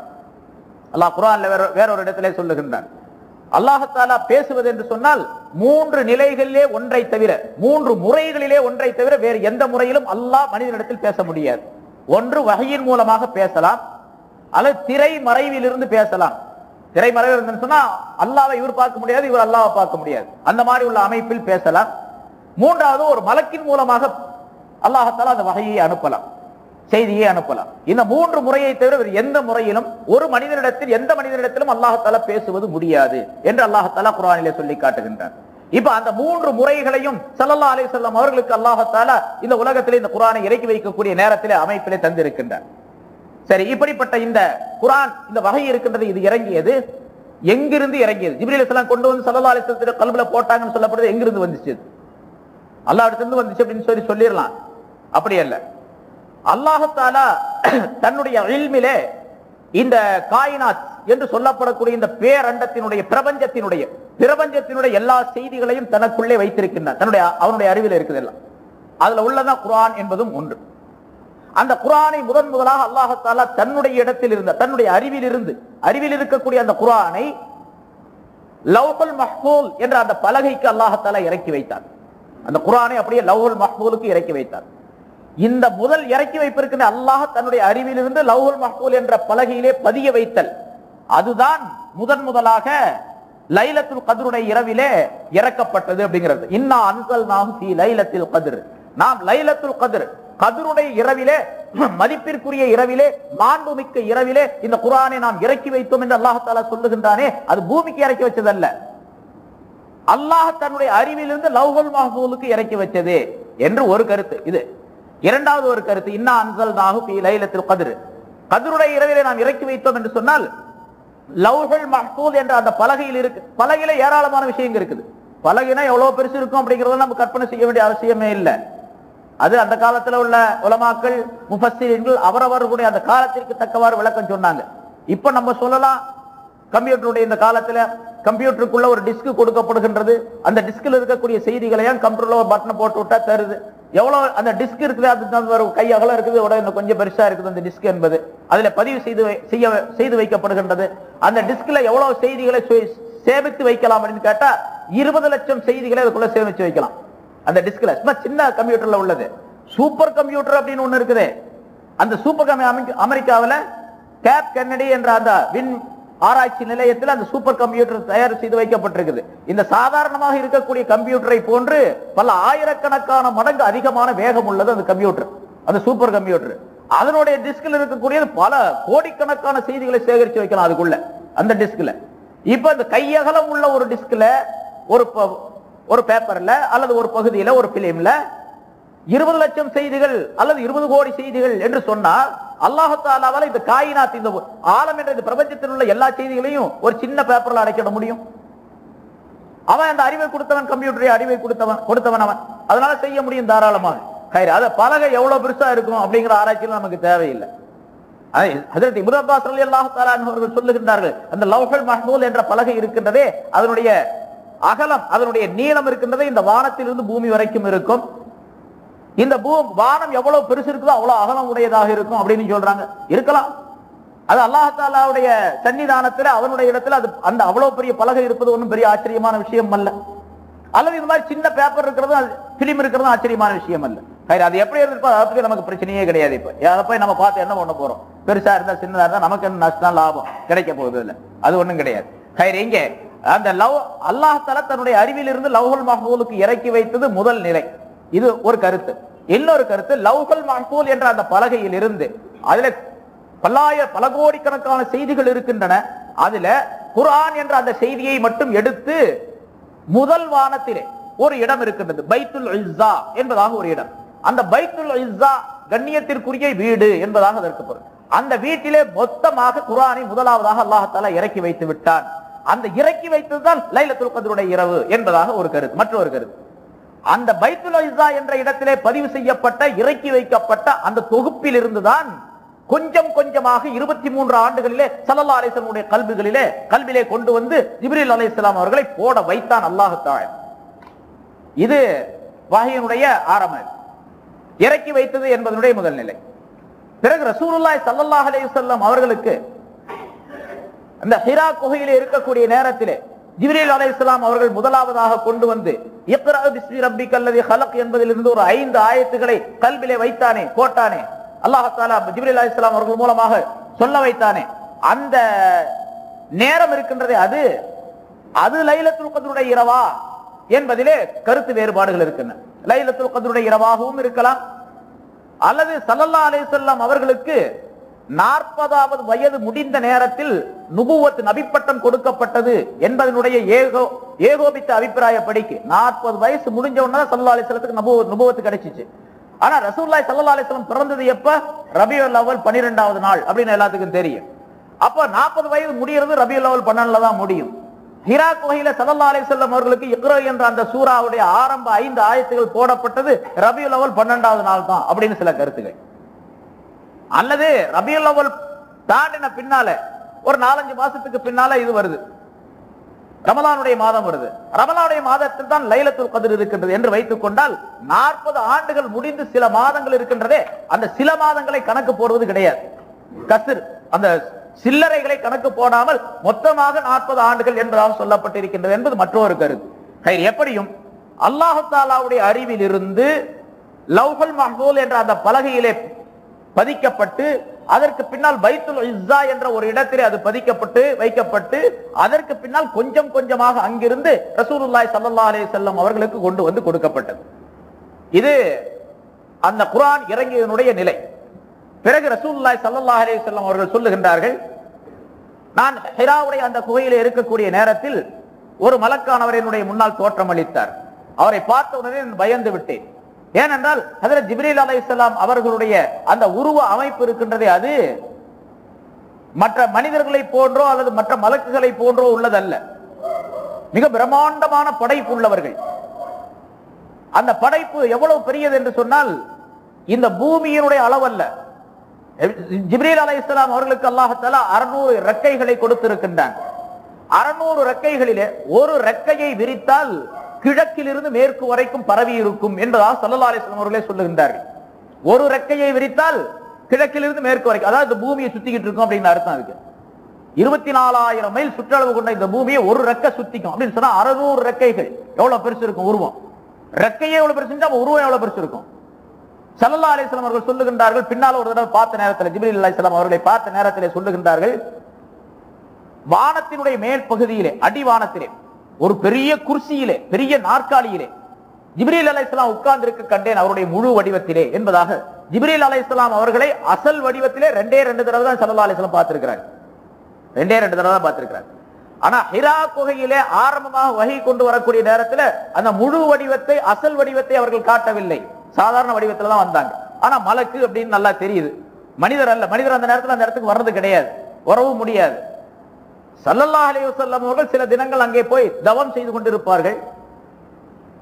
அவருடைய மனைவியார் அன்னை ஹதீஜா ரலியல்லாஹு தஆலா அன்ஹா அவர்கள் ஸல்லல்லாஹு அலைஹி வஸல்லம் அவர்களுக்கு ஒரு சில தினங்களுக்கு ஒரு தடவை, ஒரு 3 தினங்கள் 4 தினங்கள் 5 தினங்களுக்கு ஒரு தடவை ஏதாவது சாப்பாடு கொண்டு போய் அந்த மலையில கொடுத்துட்டு வருவாங்க. ஹஜ்ஜுக்கு போனவங்களுக்கு தெரியும், அந்த ஜபல நூர் என்று சொல்லப்படக்கூடிய மலை கீழே அடிவாரத்திலிருந்து நான் ஒரு தடவை ஏறினேன், 1.5 மணி நேரம் ஆச்சு. இறங்குறதுக்கு 1 மணி நேரம் ஆச்சு, ஏறுறதுக்கு 1.5 மணி நேரம். அது மக்காவிலிருந்து ஒரு சுமார் 4-5 கிலோமீட்டருக்கு அந்த பக்கம் இருக்குது. ரொம்ப சிரமப்பட்டு ரொம்ப கஷ்டப்பட்டு ஏறணும். அப்படி ஏறும்போது தண்ணி தாகமா தாங்க முடியறது இல்ல, ரொம்ப வறட்சியாக போகுது. அதனால இப்ப என்ன பண்ணாங்களா, வழியில இடையில கடைகள் வச்சிருக்கிறாங்க, கூல் ட்ரிங்க்ஸ் எல்லாம் வாங்கி குடிச்சுக்கிட்டே மேலே ஏறுறது. அன்னை ஹதீஜா ரலியல்லாஹு தஆலா அன்ஹா அவர்கள் மக்காவில அந்த காலத்துல காபாவுக்கு பக்கத்துல வீடு இருந்துச்சு. அந்த இடத்துல இருந்து ஒரு பெண்மணி தனியாக உணவு பொட்டலங்களை எடுத்துக்கொண்டு ஸல்லல்லாஹு அலைஹி வஸல்லம் அவர்கள் இருக்கக்கூடிய அந்த கார ஹிராவுக்கு போகணும்னு சொன்னா எவ்வளவு சிரமப்பட்டு போயிருப்பாங்க. இப்போது வழி இருக்குது, படியெல்லாம் செஞ்சு விட்டுருக்காங்க சில இடங்கள்ல. ஜனங்க போய் போய் வழி ஏற்பட்டு போச்சு, எந்த விதமான பயமும் கிடையாது. அப்ப அந்த பக்கத்துல மனிதர்களே போக முடியாத இடம். அப்ப அந்த நேரங்கள்ல சில நாள்களுக்கு ஒரு தடவை ஹஜ்ரத் ஹதீஜா ரலியல்லாஹு தஆலா அன்ஹா அவர்கள் மட்டும் போய் வருவார்கள், மற்ற மனுஷங்க யாரும் போனதே கிடையாது. அந்த நேரத்துல ஜிப்ரீல் அலைஹிஸ்ஸலாம் அவர்கள் அங்கே வந்திருக்கின்றார்கள் என்று சொன்னால் மனிதர்கள் அந்த இடத்துல வந்திருக்க முடியாது என்பது உறுதியான விஷயம். அவர் வந்தாரு, இக்ரா ஓதுவீராக என்று சொன்னார் ஜிப்ரீல் அலைஹிஸ்ஸலாம். ஸல்லல்லாஹு அலைஹி வஸல்லம் அவர்கள் சொன்னாங்க, பார்த்த உடனே பயந்துட்டாங்க. திடீர்னு ஒரு உருவம் அது வந்த உடனே ஓது அப்படின்னு சொல்றாங்க. அப்ப ஸல்லல்லாஹு அலைஹி வஸல்லம் சொன்னாங்க, மா அன பிகாரி, நான் ஓதக்கூடிய நல்லவே, எனக்கு படிக்க ஓத தெரியாது. ஓதுன்னு சொன்னா எதை ஓதுறது, என்ன ஓதுனா எதை ஓத தெரியாது. உடனே ஜிப்ரீல் அலைஹிஸ்ஸலாம் ஸல்லல்லாஹு அலைஹி வஸல்லம் அவர்களை கட்டி அணைத்து விட்டார்கள், ஒரு முஆனகா செஞ்சு விட்டாங்க. திரும்ப சொன்னாங்க, இக்ரா ஓதுவீராக அப்படின்னு சொன்னாங்க. மா அன பிகாரி, எனக்கு ஓத தெரியாது அப்படின்னா. அப்ப 3 தடவை, சரித்திரம் தெரிஞ்சதுதான் எல்லாத்துக்கும், 3 தடவை ஜிப்ரீல் அலைஹிஸ்ஸலாம் அவர்கள் கட்டி அணைத்து விட்டார்கள். 3வது தடவை ஹஜ்ரத் ஜிப்ரீல் அலைஹிஸ்ஸலாம் அவர்கள் அந்த வாசகத்தை பூரா சொல்லி கொடுத்தாங்க. சொன்னதை அப்படியே அவங்க ஓதுனாங்க. இது ஒரு கருத்து. இன்னொரு கருத்து, ஓதுவீராக அப்படின்னு சொன்ன உடனே ஜிப்ரீல் அலைஹிஸ்ஸலாம் ஓதுனாங்க அந்த 5 ஆயத்து வரைக்கும். இக்ரா பிஸ்மி ரப்பிக்கல்லதி ஹலக் ஹலக்கல் இன்சான மின் அலக் இக்ரா வ ரப்புக்கல் அக்ரமுல்லதி அல்லம பில் கலம் அல்லமல் இன்சான மாலம் யஅலம் என்ற வரைக்கும் உள்ள ஆயத்துக்களை ஜிப்ரீல் அலைஹிஸ்ஸலாம் ஓதுனாங்க. ஸல்லல்லாஹு அலைஹி வஸல்லம் திருப்பி ஓதுனாங்க, சொன்னாங்க. இது ஒரு கருத்து. இன்னொரு கருத்து, நான் ஓத தெரியாது 3 தடவை சொல்லிட்டாங்க. அதுக்கு பிறகு ஸல்லல்லாஹு அலைஹி வஸல்லம் அவர்களுக்கு ஒரு அனாமதேயமான ஆக வெளியில ஒரு தாள் ஒன்று காட்டப்பட்டது, ஒரு எழுத்து ஒன்று காட்டப்பட்டது. அந்த எழுத்துல எழுதி இருந்தது, இக்ரா பிஸ்மி ரப்பிக்கல் இருந்து அல்லம பில் கலம் அல்லமல் இன்சான மாலம் யஅலம் வரைக்கும் எழுதி இருந்தது. அதை பார்த்து ஸல்லல்லாஹு அலைஹி வஸல்லம் சொன்னாங்க. ஸல்லல்லாஹு அலைஹி வஸல்லம் படிக்க தெரியாது எப்படி சொன்னாங்க? பார்த்து படிக்கக்கூடிய ஆற்றலை அல்லாஹ் தஆலா தந்துட்டான். ஞானவான்கள் சில சூஃபியாக்கள் சொல்றாங்க, இப்படியும் இருக்குது, ஸல்லல்லாஹு அலைஹி வஸல்லத்துக்கு எழுத படிக்க உண்மையிலே தெரியாதான், உம்மி நபி தான். ஆனா அல்லாஹ் தஆலா எல்லாத்தையும் கற்றுக் கொடுத்திருந்தான் அவர்களுக்கு. எழுதவும் தெரியும், படிக்கவும் தெரியும். ஆனா அதை பிரயோகப்படுத்தவில்லை. ஏனென்றால் பிரயோகப்படுத்தி இருந்தால் காபிர்களுக்கு சந்தேகம் வந்து, இவர் தான் எழுதித்தான் சொல்றாரு குர்ஆன அப்படின்னு சந்தேகம் வந்து. இப்படி எழுத படிக்க தெரியாத நேரத்திலேயே சொன்னாங்க, அந்த குஃபார்கள் சொன்னாங்க, எங்கேயோ இருந்து கடன் வாங்கிட்டு வந்தா இவர் சொல்றாரு அப்படின்னு சொல்லிட்டு. யமாமாங்கிற ஊர்ல யமன் நாட்டுல ரஹ்மான் ஒரு ஆள் இருக்கான், அந்த ஆள்கிட்ட இருந்தா இவர் காப்பி அடிச்சுட்டு வந்து சொல்றாரு அப்படின்னு வேற சொன்னான் குர்ஆனை சொல்றது. ஆக ஸல்லல்லாஹு அலைஹி வஸல்லம் அவர்கள் அந்த நேரத்தில் அந்த இக்ரா பிஸ்மி ரப்பிக்கல்லதி சொல்லும் பொழுது ஜிப்ரீல் அலைஹிஸ்ஸலாம் அவர்கள் சொல்லி கொடுத்து அந்த அணைத்து விடக்கூடிய நேரத்தில், அவர்கள் கட்டிப்பிடித்து அணைத்து விடக்கூடிய நேரத்தில் ஜிப்ரீல் அலைஹிஸ்ஸலாமுடைய உள்ளத்திலே இருந்த அந்த செய்தி ஸல்லல்லாஹு அலைஹி வஸல்லம் அவருடைய நெஞ்சுக்கு போய்விட்டது அப்படிங்கறத தெரியப்படுத்துகின்றார்கள். இதனாலதான் இந்த முஆனகா செய்வதற்கின்றதே அது ஒரு சுன்னத்தான முறை என்றாலும் கூட அதுல ஒரு பெரிய தத்துவத்தை ஸல்லல்லாஹு அலைஹி வஸல்லம் அவர்கள் வைத்துத்தான் அது சுன்னத்தாக ஆக்கி தந்திருக்கின்றார்கள். ஒருத்தர் முசாபா செய்யும் போதும் முஆனகா கட்டி அணைக்கக்கூடிய நேரத்திலும் கூட சும்மா அப்படி ஒத்தி லேசா ஒரு அணைப்பு, ஒரு அழுத்தம் இருக்கணும். அப்படி அழுத்தம் இருக்கக்கூடிய நேரத்தில் மனிதர்களுடைய அந்த உடலோடு உடல் சேரக்கூடிய நேரத்தில் ஏற்படக்கூடிய எஃபெக்ட்ஸ் பவர்கள் இருக்கின்றது, அது வேற. அது அல்லாம உள்ளத்தோடு உள்ளம் சேரக்கூடிய நேரத்தில் முஆனகா முசாபஹா செய்யக்கூடிய நேரத்தில் ஒவ்வொரு மனிதருக்கும் இப்படி எண்ணம் வர வேண்டும் என்பதாக ஞானவான்கள் அதற்கு விளக்கம் தருகின்றார்கள். அதாவது நாம் கட்டி அணைக்கக்கூடிய நேரத்தில் யா அல்லாஹ் அவருடைய கல்விலே இருக்கக்கூடிய நல்லவைகள் அனைத்தையும் என்னுடைய கல்விலே நீ போடுவாயாக அப்படின்னு நியத்து வரணுமா, தீமைகள் அனைத்தையும் என்னை விட்டு தடுத்து விடுவாயாக அப்படின்னு நியத்து வரணும். ஏன்னா அந்த கல்வில ரெண்டுமே இருக்கும். இப்ப என்னுடைய கல்புக்குள்ள கெட்டதும் இருக்கும், நல்லதும் இருக்கும். நல்லதெல்லாம் என்னுடைய கல்புக்கு வரணும், கெட்டதெல்லாம் என்னுடைய கல்பு விட்டு போயிடணும் அப்படின்னு நியத்து பண்ணுமா. ஒவ்வொருத்தர் 2 பேருமே முஆனகா செய்யக்கூடியவர். அதே மாதிரி முசாபா செய்யக்கூடிய நேரத்திலும் நல்ல தன்மைகள் நல்ல அக்லாக்குகள் அனைத்தும் எனக்கு வர வேண்டும், கெட்ட அக்லாக்குகள் அனைத்தும் போக வேண்டும் என்று நியத்து செய்து கொள்ள. இப்ப ஜிப்ரீல் அலைஹிஸ்ஸலாம் அவர்கள் நல்ல அக்லாக்கை உள்ளவர்கள் தான், அல்லாஹ் தஆலாவுடைய தெய்வீக தன்மை புரிந்தியவர்கள், அல்லாஹ் தஆலாவினால் ஒளிமயமாக படைக்கப்பட்டவர்கள். ஒளியினால் படைக்கப்பட்ட அவர்களுடைய உள்ளத்திலே அந்த குர்ஆன் கொண்டு வரப்பட்டது. அவர்கள் அணைக்கும் பொழுது அந்த குர்ஆன் ஸல்லல்லாஹு அலைஹி வஸல்லம் அவர்களுக்கு பாஸ் ஆயிடுச்சு. உடனே சொன்னாங்க இக்ரா பிஸ்மி ரப்பிக்கல்.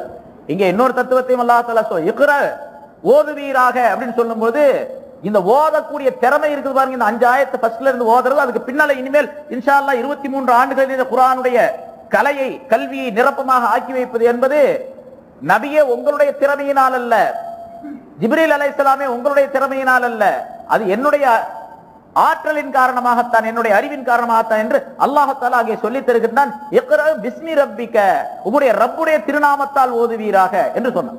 அல்லாஹ்வுடைய திருநாமத்தில் ஓதுங்க. அல்லாஹ்வுடைய சக்தி தான் உங்களுக்கு இதை ஓத வைக்கின்றது என்பதை உணருங்கள். அல்லாஹ் இல்லாமல் நீங்க எதையும் ஓத முடியாது, எதையும் தெரிஞ்சு கொள்ள முடியாது. இது நமக்கும் அப்படித்தான். நான் சொல்றேன் அப்படின்னு சொன்னா இப்ப இவ்வளவு விளக்கங்கள் சொல்றோம், சில விஷயங்களை சொல்லி காட்டுறோம்.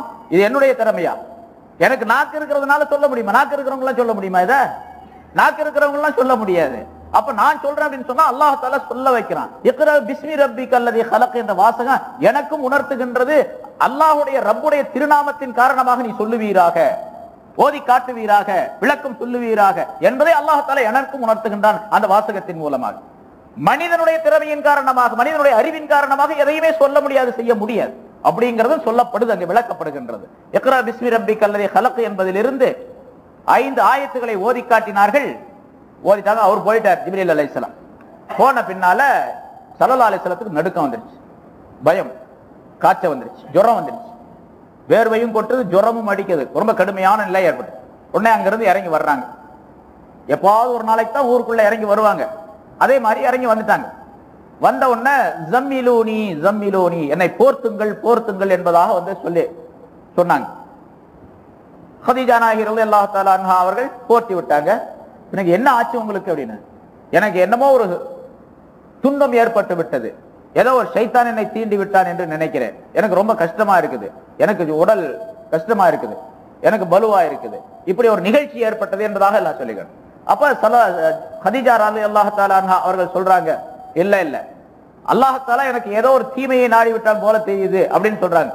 அல்லாஹ் தஆலா உங்களுக்கு தீமையை நாடவே மாட்டான், அல்லாஹ் தஆலா உங்களுக்கு கெட்டதே செய்ய மாட்டான், நிச்சயமாக உங்களுக்கு எந்த விதமான கெடுதியும் ஏற்படாது என்று சொல்லி அந்த அவர்கள் ஹதீஜா நாயகி அவர்கள் சொன்ன அந்த வாசகம் இருக்கின்றதே, அது வரலாற்றிலே ஹதீஸிலே பொறிக்கப்பட்டு இருக்கின்றது. கியாமத் நாள் வரைக்கும் வரக்கூடிய எல்லா பெண்மணிகளுக்கும் தன்னுடைய கணவரிடத்தில் எப்படி நடந்து கொள்ள வேண்டும், பொதுப்பணி செய்யக்கூடிய, பொதுத்துறையிலே ஈடுபடக்கூடிய கணவர்களுக்கு மனைவிகள் எப்படி ஆறுதல் சொல்ல வேண்டும் என்பதை அந்த ஹதீஜா ரலியல்லாஹு தஆலா அன்ஹா அவருடைய வாசகம் உணர்த்தி காட்டுகின்ற சொல்லுகின்றார்கள். கல்லா வல்லாஹி லா யுஹ்ஸீக அல்லாஹு, அப்படி அல்ல, நீங்க சொல்ற மாதிரி அல்ல. கல்லா வல்லாஹி, அல்லாஹ்வின் சத்தியமாக அல்லாஹ் தஆலா உங்களை கேவலப்படுத்தவே மாட்டான், கேவலப்படுத்தவே மாட்டான். இப்போ இந்த நேரம் எப்படிப்பட்டது என்று சொன்னால், அந்த நேரம் 40வது வயசுல வஹி வந்த முதல் நேரத்தில் எப்படிப்பட்டது என்று சொன்னால், பல கோடிக்கணக்கான ரூபாய்களுக்கு, தங்கம் வெள்ளி காசுகளுக்கு அதிபதியாக சீமாட்டியாக இருந்தார்கள் ஹதீஜா ரலியல்லாஹு தஆலா அன்ஹா அவர்கள். ஸல்லல்லாஹு அலைஹி வஸல்லம் அவர்களை கல்யாணம் பண்ணும்போது 15 வருஷம் தான் ஆச்சு கல்யாணம் பண்ணி. இப்ப மிஸ்கீனா இருக்கிறாங்க, இப்ப எந்த விதமான காசுகளும் கிடையாது. ஸல்லல்லாஹு அலைஹி வஸல்லம் அவர்களிடத்துல பூராத்தையும் ஒப்படைச்சு நீங்க எப்படி விரும்புகிறீர்களோ அப்படியெல்லாம் செலவு செய்யலாம் அப்படின்னு சொல்லிட்டாங்க, அனுமதி கொடுத்துட்டாங்க. இந்த 15 வயசு வருஷத்துக்குள்ள எல்லா காசையும் காலி பண்ணிட்டாங்க ஸல்லல்லாஹு அலைஹி வஸல்லம். என்ன செஞ்சாங்க? தாங்களாச்சு அவங்க சாப்பிடவும் கிடையாது, ஒண்ணு கிடையாது, யார் யாருக்கு தேவைப்படுகிறதோ தேவைப்பட்டவர்களுக்கெல்லாம் அள்ளி அள்ளி கொடுத்துட்டாங்க. கதீஜா நாயகி அவர்களும் மறுப்பு சொல்லவே கிடையாது, அதை மகிழ்ச்சியோடு ஏற்றுக்கொண்டார்கள். ஸல்லல்லாஹு அலைஹி வஸல்லம் எதை செய்கின்றார்களோ அதையெல்லாம் சந்தோஷத்தோடு ஏற்றுக்கொண்டார்கள். அப்படி செய்து செய்து கடைசியாக இந்த நேரத்தில் எந்த காசும் கிடையாது, வறுமையில் இருக்கக்கூடிய நிலை. அந்த நேரத்தில் சாதாரணமாக இருக்கக்கூடிய ஒரு பெண்மணி எவ்வளவு அறிவு படைத்தவளாக இருந்தாலும், தீன்தாரியாக இருந்தாலும் கூட அந்த இடத்துல மாறி போயிடும். எல்லா காசையும் காலி பண்ணி போட்டு இப்ப வந்து காய்ச்சி அடிக்குது, பொத்தி விட்டுனா சொல்லிட்டு இருக்கிற என்று திட்டக்கூடிய நிலை தான் ஏற்படுமே தவிர ஆறுதல் சொல்லக்கூடிய மனோபக்குவம் மனிதர்களுக்கு ஏற்படாது. என்ன நிலை ஏற்படும் நமக்கு தெரியும், சொல்றாங்க நிறைய சொல்லலாம், தேவையில்லை, அது எல்லாத்துக்கும் தெரிஞ்ச விஷயம் தான். ஆனா கதீஜா நாயகி ரலியல்லாஹு தஆலா அன்ஹா என்ன சொன்னாங்க, சொல்றாங்க, அவர்களுக்கு ஆறுதல் சொல்லி போர்த்தி விட்டு ஆறுதல் சொல்லுகின்றார்கள். கல்லா வல்லாஹி லா யுஹ்ஸீக அல்லாஹு, அல்லாஹ் தஆலா உங்களை கேவலப்படுத்தவே மாட்டான், அபதன் எக்காலமும் கேவலப்படுத்த மாட்டான். ஏன் கேட்டா, இன்னக லதஸிலுர் ரஹம், நீங்கள் உறவினர்களை சேர்ந்து வாழுகிறீர்கள். உறவினர்களுக்கெல்லாம் அந்த காசை கொடுத்தாங்க, கோடிக்கணக்கான பணங்களை செலவு செய்தார்கள் 15 வருஷத்துல. இன்னக லதஸிலுர் ரஹம வதஹ்மிலுல் கல்ல, துன்பப்படவர்களை துன்பங்களை நீங்கள் ஏற்றுக்கொள்ளுகிறீர்கள், சுமந்து கொள்ளுகின்றீர்கள். துன்பப்படக்கூடியவர்களை துன்பங்களை எல்லாம் நீங்கள் ஏற்றுக்கொண்டு அந்த துன்பப்படக்கூடியவர்களுக்கெல்லாம் நல்ல உதவியை நீங்கள் செய்கின்றீர்கள். பொருள் இல்லாதவர்களுக்கு நீங்கள் சம்பாதித்து கொடுக்கின்றீர்கள். நீங்க சம்பாதிக்கிறீங்க, அது பூரா அவங்களுக்கு தான் கொடுக்குறீங்க. யாருக்கு காசு இல்லையோ, யாருக்கு தேவைப்படுகின்றதோ அவங்களுக்கு தான் நீங்க அந்த காசெல்லாம் கொடுக்குறீங்க. நீங்கள் விருந்தாளிகளுக்கு அழகான முறையில விருந்தளிக்கின்றீர்கள். துன்பப்படக்கூடியவர்களுக்கு நல்ல உதவிகளை நீங்கள் செய்கின்றீர்கள். 5 விஷயங்களை கதீஜா நாயகி ரலியல்லாஹு தஆலா அன்ஹா அவர்கள் அங்கே சொல்லி காட்டுகிறார்கள். உலகம் உள்ளளவுக்கும் எல்லா மனிதர்களும் கடைபிடிக்க வேண்டிய அற்புதமான நற்குணங்கள். இந்த 5 குணங்கள் உங்களிடத்தில் இருக்கின்ற காரணத்தால் அல்லாஹ் தஆலா உங்களை கேவலப்படுத்தவே மாட்டான் என்று ஆறுதல் சொல்லிவிட்டு ஸல்லல்லாஹு அலைஹி வஸல்லம் அவர்களை அழைத்துக் கொண்டு அவர்களுடைய உறவினரான வரகத் இப்னு நௌஃபல் என்ற ஒரு பெரியாரிடத்தில் அழைத்து செல்லுகின்றார்கள். அவர் ஒரு கிறிஸ்தவ பாதிரியார். முன்னால் உள்ள வேதங்களை எல்லாம் கற்றறிந்திருக்கின்றார். தௌராத், இன்ஜீல் என்ற வேதங்கள் எல்லாம் அவருக்கு நன்றாக தெரியும். ஆனால் அந்த நேரத்தில் அவருக்கு கண் பார்வை தெரியாது. கதீஜா நாயகி ரலியல்லாஹு தஆலா அன்ஹா அவர்கள் அவரிடத்தில் அழைத்து சென்று, என்னுடைய சிறிய தந்தையின் மகனே, இதோ இப்படி உங்களுடைய சகோதரருக்கு ஒரு விஷயம் ஏற்பட்டு இருக்கின்றது, ஒரு விஷயம் ஏற்பட்டு விட்டது, இதை பற்றி நீங்கள் என்ன நினைக்கின்றீர்கள் என்பதாக கேட்டார்கள். ஸல்லல்லாஹு அலைஹி வஸல்லம் அவர்களிடத்தில் அவர் விஷயத்தை கேட்கின்றார். கேட்ட பிறகு சொல்லுகின்றார், அதே நாமூஸ், மூசா அலைஹிஸ்ஸலாம் அவர்களுக்கு வந்த நாமூஸ் என்பவர்தான் இப்பொழுது உமக்கு வந்திருக்கின்றார். நீங்கள் சந்தேகப்படவே வேண்டாம், கவலைப்பட வேண்டாம். நிச்சயமாக இது அல்லாஹ்வின் புறத்திலிருந்து வந்த வகைதான் என்பதாக ஸல்லல்லாஹு அலைஹி வஸல்லம். நாமூஸ் என்பது ஹஜ்ரத் ஜிப்ரீல் அலைஹிஸ்ஸலாம் அவர்களுக்கு ஒரு பெயர்.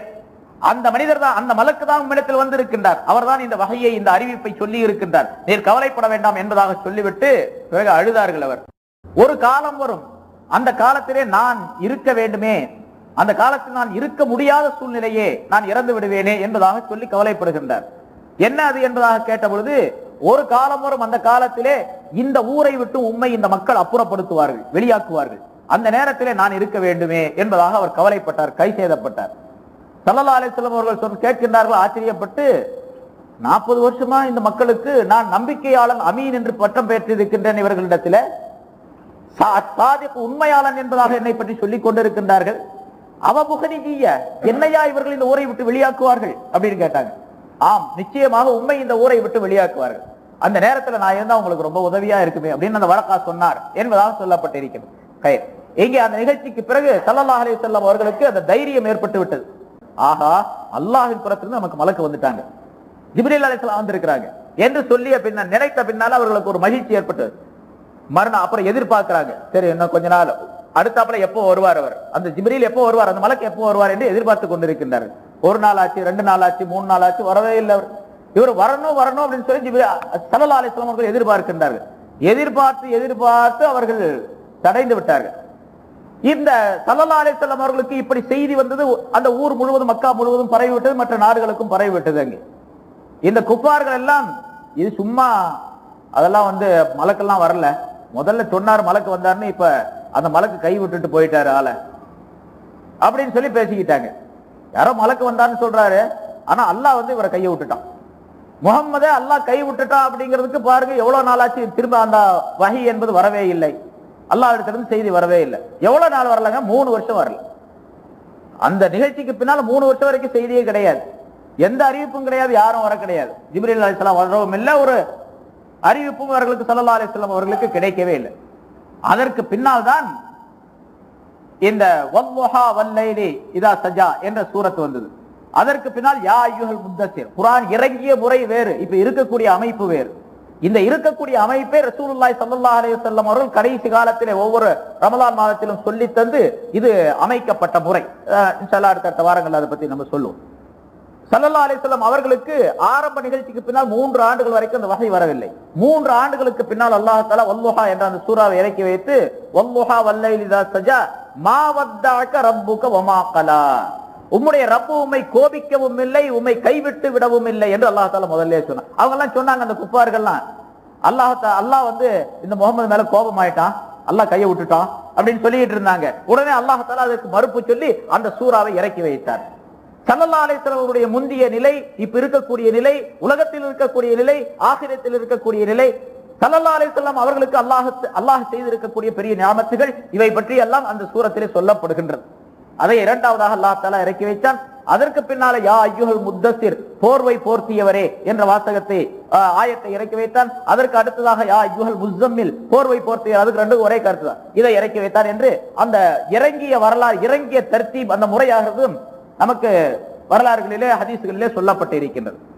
இங்கே ரசூலுல்லாஹி ஸல்லல்லாஹு அலைஹி வஸல்லம் அவர்களுக்கு வஹி வந்த முறை, முதலாவது வஹி வந்த அமைப்பு, ஸல்லல்லாஹு அலைஹி வஸல்லம் அவர்களுக்கு தொடர்ந்து வஹி வந்ததனுடைய நிலை இந்த அமைப்பாகும். அந்த 3 ஆண்டுகளுக்கு பின்னால் தொடர்ந்து தினந்தோறும் வஹி வந்து கொண்டே இருந்தது. ஒவ்வொரு நாளும் வரும், அதாவது ஏதாவது ஒரு நாள் வராமல் இருக்கும், ஒரு நாளைக்கு 2-3 தடவை கூட வரும். மற்ற வேதங்கள் எல்லாம் இருக்கின்றனவே, இப்ப தௌராத்து, ஜபூர், இன்ஜீல் என்ற வேதங்கள் எல்லாம் அந்தந்த நபிமார்களுக்கு, மூசா அலைஹிஸ்ஸலாத்துக்கு தௌராத்து, ஜபூர் தாவூத் அலைஹிஸ்ஸலாம் அவர்களுக்கு, இன்ஜீல் ஈசா அலைஹிஸ்ஸலாம் அவர்களுக்கு கொடுக்கப்பட்டதெல்லாம் மொத்தமாக ஒரே நேரத்தில் அல்லாஹ் தஆலா கொடுத்துட்டான். ஜிப்ரீல் அலைஹிஸ்ஸலாம் அவர்கள் சில செய்திகளை சில நேரங்களிலே கொண்டு வருவார்கள். அப்படி வந்தது ஒரு சில தடவைகள் மட்டும் அந்தந்த நபிமார்களுக்கு வந்திருக்கின்றார்கள். ஆதம் அலைஹிஸ்ஸலாத்தில இருந்து ஈசா அலைஹிஸ்ஸலாம் அவர்கள் வரைக்கும் உள்ள 1 லட்சத்திற்கு மேற்பட்ட நபிமார்களுக்கு ஜிப்ரீல் அலைஹிஸ்ஸலாம் அவர்கள் வந்தது ஒரு சில தடவைகள் மட்டும்தான். ஆனா இந்த 23 ஆண்டுகளிலே ஸல்லல்லாஹு அலைஹி வஸல்லம் அவர்களுக்கு 3 ஆண்டுகள் வரல. அப்படி கணக்கு போட்டா 20 வருஷம் தான் மொத்தம் வகை வந்தது. இந்த குர்ஆன் இறங்கியது 20 வருஷம் தான். இந்த 3 ஆண்டுகளை சேர்த்தான் 23 ஆண்டுகள் என்பதாக சொல்லப்படுகின்றது. வகை வராத இடைப்பட்ட அந்த காலம். சரி, 23 ஆண்டுகள் என்று வைத்துக் கொண்டாலும் கூட அந்த 23 ஆண்டுகளிலே ஹஜ்ரத் ஜிப்ரீல் அலைஹிஸ்ஸலாம் அவர்கள் ரசூலுல்லாஹி ஸல்லல்லாஹு அலைஹி வஸல்லம் அவர்களிடத்திலே 24,000 தடவை வந்திருக்கிறாங்க. அப்போ ஒரு நாளைக்கு எத்தனை தடவை வந்திருக்கணும் என்று கணக்கு போட்டுக்கொள்ளலாம். எத்தனை நாளைக்கு ஒரு தடவை அல்லது ஒரு நாளைக்கு எத்தனை தடவை வந்திருப்பார்கள் ஹஜ்ரத் ஜிப்ரீல் அலைஹிஸ்ஸலாம் அவர்கள். இது ரசூலுல்லாஹி ஸல்லல்லாஹு அலைஹி வஸல்லம் அவருடைய சிறப்பை காட்டக்கூடியதாக அமைந்திருக்கின்றது. ஸல்லல்லாஹு அலைஹி வஸல்லம் அவருடைய பாதுகாப்பையும் அது அறிவிக்கின்றது. ஜிப்ரீல் அலைஹிஸ்ஸலாம் அவர்கள் அடிக்கடி வருவது என்பது, ஆயிரக்கணக்கான தடவைகள் வந்திருப்பது என்பது ஸல்லல்லாஹு அலைஹி வஸல்லம் அவர்கள் எந்த விதமான கலப்பும் இல்லாமல், எந்த விதமான ஷைத்தானுடைய ஊசாட்டமும் இல்லாமல் வஹீயுடைய செய்தியை மக்களுக்கு சொல்லி காட்டுவதற்கு உறுதுணையாக அமைந்த ஒரு விஷயம் அது. ஜிப்ரீல் அலைஹிஸ்ஸலாம் வந்தது. சரி, இந்த வஹீ இருக்கின்றதே, இது ஸல்லல்லாஹு அலைஹி வஸல்லம் அவர்களுக்கு இந்த 23 ஆண்டுகளிலே அவர்கள் எந்த நிலையில் இருக்கும்போது வஹீ வரும் என்று சொன்னால் எந்த நிலையிலும் வரும். ஸல்லல்லாஹு அலைஹி வஸல்லம் அவர்கள் முழிச்சுக்கிட்டு இருக்கிற நேரத்துல தான் வரணும், பகல் நேரத்துல தான் வரும், ராத்திரியில வராது, அல்லது இரவுல தான் வரும், பகல்ல வராது அப்படிங்கிற கணக்கெல்லாம் கிடையாது. எந்த நேரத்தில் அல்லாஹ் தஆலா நாடுகின்றானோ அந்த நேரத்தில் எல்லாம் வரும்.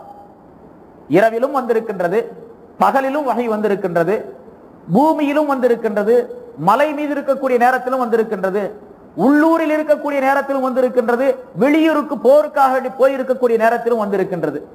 இன்னும் சொல்ல போனால் வஹீ என்பது பூமியிலும் வந்திருக்கின்றது, வானத்திலும் வந்திருக்கின்றது. வானத்தில் எப்ப வந்துச்சு?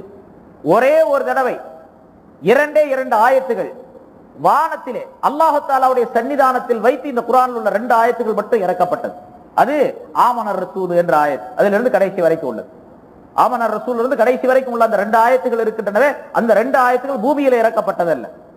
அல்லாஹ் தஆலாவுடன் உரையாடி கொண்டிருக்கக்கூடிய மேராஜுடைய அந்த தருணத்திலே அல்லாஹ் தஆலா ஸல்லல்லாஹு அலைஹி வஸல்லம் கல்விலே போட்ட அந்த 2 ஆயத்துகள், இந்த 2 ஆயத்துகள் குர்ஆனிலேயே மிக சிறந்த ஆயத்துகள். ஸல்லல்லாஹு அலைஹி வஸல்லம் அவர்கள் சொல்லுகின்றார்கள், சூரத்துல் பக்ரா என்பது அற்புதமான சட்டங்களை கொண்ட, அற்புதமான உபதேசங்களை கொண்ட பல்வேறு ஆயத்துக்களை, 200க்கு மேற்பட்ட ஆயத்துக்களை அல்லாஹ் தஆலா அதிலே சொல்லுகின்றான். அதிலே இந்த ஆமனர் ரசூல் என்ற தொடங்கப்படக்கூடிய அதிலிருந்து கடைசி வரைக்கும் உள்ள 2 ஆயத்துக்களை கொண்டு அல்லாஹ் தஆலா சூரத்துல் பக்ராவை முடித்திருக்கின்றான். அதை ஓதக்கூடிய எந்த வீடும் ஷைத்தானுடைய ஊசாட்டம் இல்லாமல் இருக்கும். அதை ஓதக்கூடிய எந்த வீட்டிலும் ஷைத்தான் நுழைய முடியாது என்பதாக எல்லாம் அவருடைய சிறப்புகளை சொல்லுகின்றார்கள். பின்னால் அது பற்றி சொல்லப்படும் இன்ஷா அல்லாஹ். இங்கே அப்படி இந்த வஹீ என்பது இரவிலோ பகலிலோ அல்லது உள்ளூரிலோ வெளியூரிலோ வானத்திலோ பூமியிலோ மலையிலோ திடலிலோ என்று இல்லாமல் எல்லா இடங்களிலும் எல்லா நேரங்களிலும் இறங்கியது. விழித்திருக்கக்கூடிய நேரத்தில் தான் வஹீ வரும் என்பதும் கிடையாது. தூங்கக்கூடிய நேரத்திலும் கூட வஹீ வந்திருக்குது. ஸல்லல்லாஹு தூங்கிட்டே இருப்பாங்க, வஹீ வந்துடும், உடனே முழிச்சுக்குவாங்க, அந்த வஹீ சொல்லப்படும். பிறகு எழுந்து மக்கள் இடத்துல செல்லும் பொழுது அதை சொல்லி காட்டுவார்கள். இந்த வஹீ வரக்கூடிய நேரங்கள், வஹீ வருவதற்கு சில காரணங்கள் உண்டு. சபபுன் நுசூல், இறங்கியதற்கு காரணம், காரணத்தோடும் வஹீ வந்தது உண்டு, காரணம் இல்லாமல் வந்ததும் உண்டு. ஒவ்வொரு ஆயத்துக்கும் சில நேரங்கள்ல இங்க பின்னால் தஃப்சீர் செய்யும்போது காரணங்கள் சொல்லுவோம். காரணத்தோடும் வந்தது உண்டு, இன்ன காரணத்தினால் இந்த ஆயத்து இறங்கியது என்பதாக இதற்கு சபபுன் நுசூல் என்று சொல்லப்படும். சில ஆயத்துக்கள் காரணம் இல்லாமலும் வந்திருக்கின்றது, எந்த காரணமும் இல்லை, அது தேவைப்படுகின்றது, அல்லாஹ் தஆலா இறக்கி வச்சிருக்கும். மக்கள் விரும்பி இருப்பார்கள், அந்த சட்டம் வேண்டும் என்று இறக்கி வைத்திருப்பார்கள். ஹஜ்ரத் உமர் ரலியல்லாஹு தஆலா அவர்களுடைய அபிப்பிராயப்படிக்கு பல ஆயத்துகள் இறக்கப்பட்டிருக்கின்றன. இந்த சட்டம் இருந்தால் நன்றாக இருக்குமே என்று நினைப்பார்கள், அந்த சட்டம் வந்துவிடும். குர்ஆன் மூலமா அல்லாஹ் தஆலா இறக்கி வச்சிருவான். இப்படி காரணம் இல்லாமலும் கூட சில நேரங்களிலே வரும். இப்படிப்பட்ட இந்த வஹீ என்ற இந்த வஹீ இறங்கக்கூடிய நேரத்தில் எல்லாம் ஸல்லல்லாஹு அலைஹி வஸல்லம் அவர்களுக்கு வஹீ இறக்கப்பட்டது சட்டங்கள் எல்லாம் இறக்கப்பட்டது மதீனாவில் தான். மக்காவில் இருக்கக்கூடிய நேரத்தில் அதிகமான சூறாக்கள் மக்காவில் தான் இறக்கப்பட்டது. 83 சூறாக்கள், 114 சூறா குர்ஆனிலே 83 சூறாக்கள் மக்காவில் தான் இறக்கப்பட்டது 13 வருஷங்களிலே. மீதி உள்ள 10 வருஷங்களிலே மதீனாவுடைய வாழ்க்கையிலே 31 சூறாக்கள் மட்டும் இறக்கப்பட்டு இருக்கின்றன. மக்காவில் தான் மிக அதிகமான சூறாக்கள் இறக்கப்பட்டிருக்கு. இந்த சூறாக்கள் வர வர அதை எழுதி வைத்துக் கொள்வதற்காக வேண்டி சில சஹாபாக்களை ஸல்லல்லாஹு அலைஹி வஸல்லம் நியமனம் செய்திருந்தார்கள். ஹஜ்ரத் உமர் ரலியல்லாஹு தஆலா அன்ஹு, ஹஜ்ரத் அலி ரலியல்லாஹு தஆலா அன்ஹு, ஸைத் இப்னு சாபித், முஆவியா, இப்படிப்பட்ட பல சஹாபாக்கள் 10-11 சஹாபாக்களை நியமித்திருந்தார்கள். அவர்களுக்கு கிடைக்கக்கூடிய தோல் பட்டைகள், எலும்பு பட்டைகள் ஆகியவற்றில் எல்லாம் எழுதி வைத்துக் கொள்வார்கள். இந்த காலத்துல மாதிரி பேப்பர்லாம் அதிகமாக கிடைக்கக்கூடிய காலம் அல்ல. பேப்பரும் இருந்துச்சு, ஆனா அது ஒரு மாதிரியான பேப்பர். தோள்களிலே எழுதி வைத்துக் கொள்வார்கள். ஆட்டுத்தோல், மாட்டு தோள்களிலே பாடம் செய்யப்பட்ட தோள்கள். அதே மாதிரி எலும்புகள், பட்டை இருக்கின்றது, எலும்பு பட்டைகள் இருக்கின்றது. இந்த ஆட்டுல இந்த தோல் பட்டை பெரிய அகலமா இருக்கு. அந்த மாதிரி எலும்புகள்ல ஒட்டகத்தினுடைய எலும்பு ரொம்ப அகலமா இருக்கும். அதெல்லாம் எழுதி வச்சுக்குவாங்க. இப்படி எழுதி வைக்கப்பட்டு இருந்தது. ஆனா பெரும்பாலும் அந்த வைக்கப்பட்டதை கொண்டு அதை குர்ஆன் என்பதாக சொல்லி அவர்கள் ஓதிக்கொண்டிருக்கவில்லை. எல்லோருமே பாடமிட்டுக் கொண்டார்கள், மனனம் செய்து கொண்டார்கள், ஹிஃப்ஸ் செய்து கொண்டார்கள். எல்லாருமே யார் யாருக்கு எந்தெந்த சூரா தெரியுதோ அது பூரா பாடமாக்கிட்டாங்க. ஸல்லல்லாஹு அலைஹி வஸல்லம் அவர்களுக்கு முழுமையாக தெரியும். இப்படி வர வர அந்த இதெல்லாம் எழுதி வச்சிருந்தாங்க. பிறகு மதீனாவுக்கு போன பின்னால அந்த 10 ஆண்டுகளிலே ரசூலுல்லாஹி ஸல்லல்லாஹு அலைஹி வஸல்லம் மதீனாவுக்கு போன பின்னால 2வது ஆண்டு தான் நோன்பு கடமையாக்கப்பட்டது.